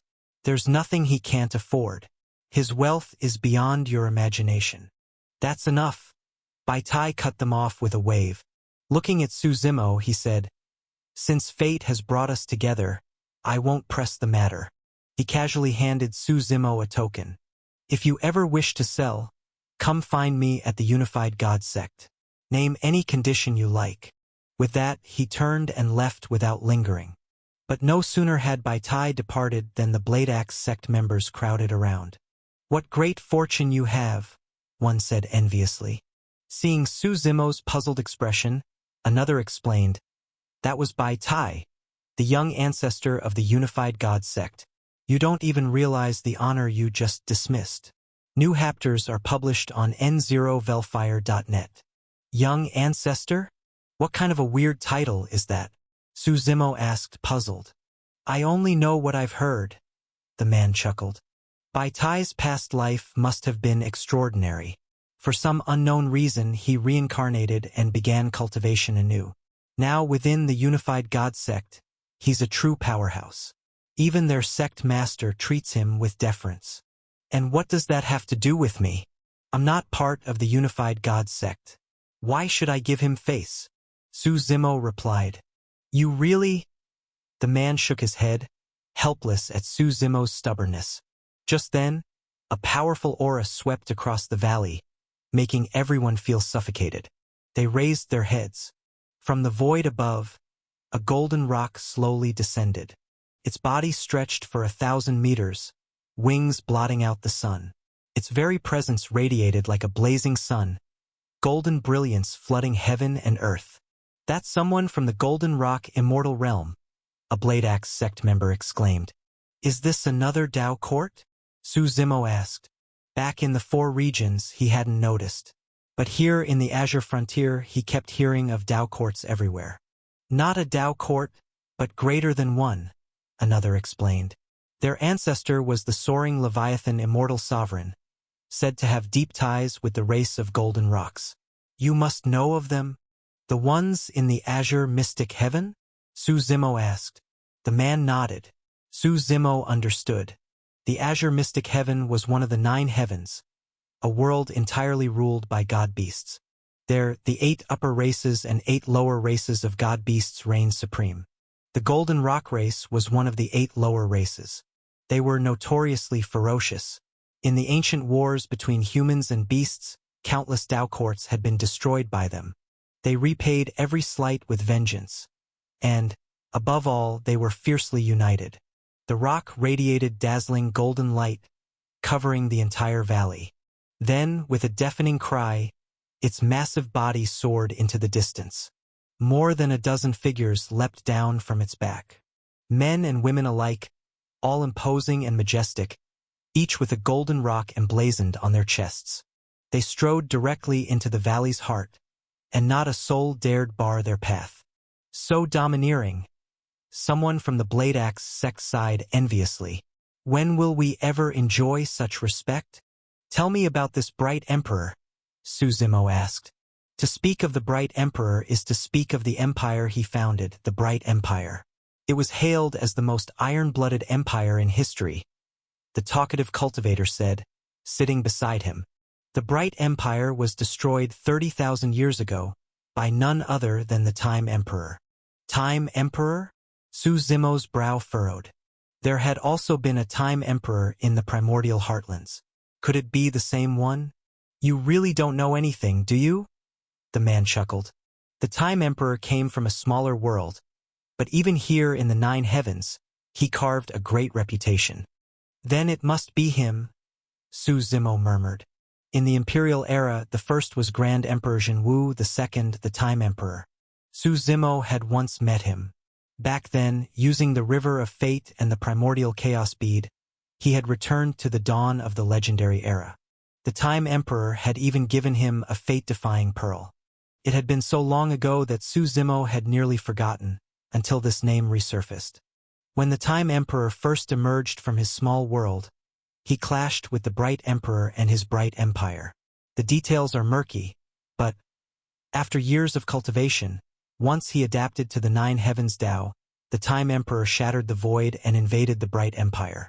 That great war marked the end of an empire that had stood for 100 million years. But what amazed the world most was that when the Bright Empire's trillions of soldiers and civilians died, not one surrendered. Even women and elders fought to the last. Truly, the sovereign dies with his state. The Son of Heaven guards the city gates. "And what of the Bright Emperor himself?" Su Zimo asked. "No one knows. He vanished. Even his own people had no idea where he went," the man answered. "That's why the emergence of his particle world has caused such a stir. Rumors abound, of course. But it's no baseless talk. Look how many powers have come. Clearly, this particle world is extraordinary." Su Zimo smiled faintly. As they spoke, the entire valley began to tremble. Then came the thunderous sound of countless synchronized footsteps, as if millions marched at once. The heavens split open by a streak of blue light. Bolts of lightning poured from the void under the blazing sun. The sky itself birthed a heavenly tribulation. "The particle world is opening," someone shouted. But why would a particle world summon heavenly tribulation? Above the sky, the heavenly tribulation had arrived. Endless winds and clouds stirred up a storm of sand, forming a vast vortex that spun wildly. A devouring power spread outward. The tribulation condensed further, lightning flashing, thunder roaring. The might of heavenly Tao poured into it, erupting with a terrifying force from the void. The onlookers were shaken with fear, none daring to approach.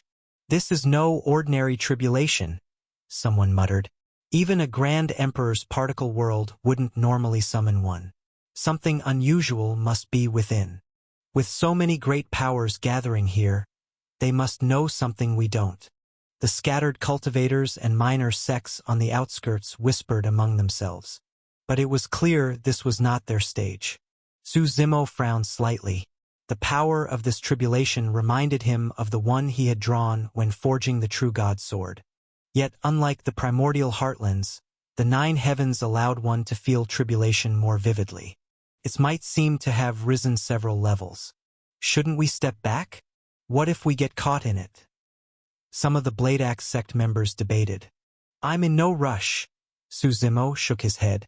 "The Tao courts will surely have a solution." Even as he spoke, the vision above the particle world became clearer. Countless armored soldiers clashed in the void. Behind them floated a palanquin, hazy and indistinct, but one could faintly sense a sovereign leading his army to war, his overwhelming aura suppressing the heavens.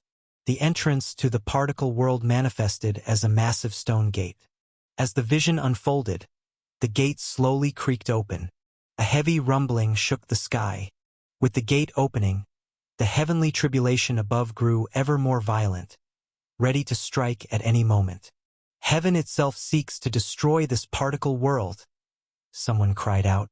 At last, as the gate swung wide, the particle world fully revealed itself, just as a devastating tribulation thunderbolt crashed down from above. Boom! Like heavenly thunder from the 9th heaven. The roar split eardrums, violet lightning annihilating everything as it surged from the void. If it struck, the particle world would surely be razed to dust. But the great sects had clearly anticipated this. 5 figures shot into the sky, meeting the tribulation head-on. Each radiated immortal aura, the weakest at the zenith immortal realm. "Vast mountain cauldron," one shouted, raising a massive cauldron high, his upper body bare, muscles bulging, and on his back, etched into his flesh, the image of a dragon. The vast mountain cauldron, ranked 78th on the Grand Thousand Treasures. The cauldron expanded, 3 legs firmly planted, enveloping the void. The vast mountain cauldron was a supreme defensive artifact. Its ranking was low only because it had no offensive power. Otherwise, with its unmatched defense paired with attack, it could easily rank in the top 30. The 5 cultivators stood beneath the cauldron, pouring endless spirit force into it. A constant humming filled the air. When the tribulation struck, the blast shook the sky apart. Bolts of thunder rained down, crackling like the tearing of the world. Yet the cauldron exuded a cyan mist, wrapping around the lightning and restraining it. 2 forces collided in fierce opposition. The immortal's vast aura braced against the crushing pressure. Still, the cauldron slowly sank under the tribulation's weight. "Hold it!" one of them roared. Immortal essence flared stronger, true lives revealed, profound meanings fused, visions filling the heavens. Just as the vast mountain cauldron was about to be pressed down upon the particle world's gate, a figure stepped through the air from afar. So fast, no one even saw his face, only a blur of white robes. In his hand, a long sword gleamed. The sword light split the heavens, carving a scar across the void. Boom! The clouds shattered. The tribulation, enraged by provocation, redirected itself toward the man in white. "Give me the cauldron," the white-robed man said calmly. With one hand, he lifted it and strode away.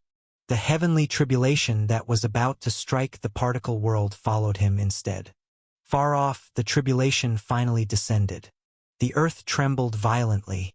Cracks split open, racing toward the valley under the people's feet, then stretching farther still.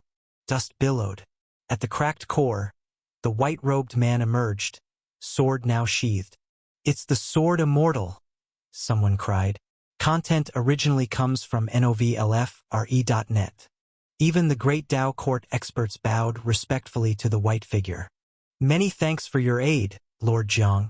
Sword Immortal Jiang Yun? Su Zimo turned to a Blade Axe sect disciple and asked. So, you do know someone after all? The man laughed. You didn't know the bright emperor, nor the Tao courts. I thought you knew nothing. An old acquaintance. Su Zimo smiled faintly. Sword Immortal Jiang Yun. Back on the primordial heartlands, Su Zimo had once seen his lingering soul in his particle world. He had even helped return Jiang Yun's legacy to his family. Jiang Yun had long suppressed the blood rune space out of gratitude to the holy progenitor. Su Zimo didn't know how to face him now. By his guess, the holy progenitor was the founder of the heavenly court. That figure was mysterious, renowned not only in the 9 heavens, but even across the primordial heartlands and the oldest legendary era. If Jiang Yun served him, then they were destined to be enemies. The Sword Immortal, robed in white like falling snow, stepped to the forefront of the particle world. On his back was a sword case, crafted for the purpose, holding 13 blades of varying length. Wooden, stone, iron, and others made of materials Su Zimo could not recognize. The particle world opens. None below God Meridian Realm may enter, Jiang Yun said coldly. His words spread across the valley like a tidal wave. The crowd erupted. They had waited here so long, for the chance to enter, to seize a stroke of fortune, even just a scrap. This is too domineering, someone grumbled. The Sword Immortal has always had a good reputation. Why would he say such a thing? Jiang Yun seemed to sense their thoughts. I do not forbid you, he said calmly. I merely warn you. This particle world is perilous. Take my advice and leave. If you insist on entering, I won't stop you. But bear the consequences yourselves. His words sparked even more debate. Some wavered. Others shouted, unwilling to turn back.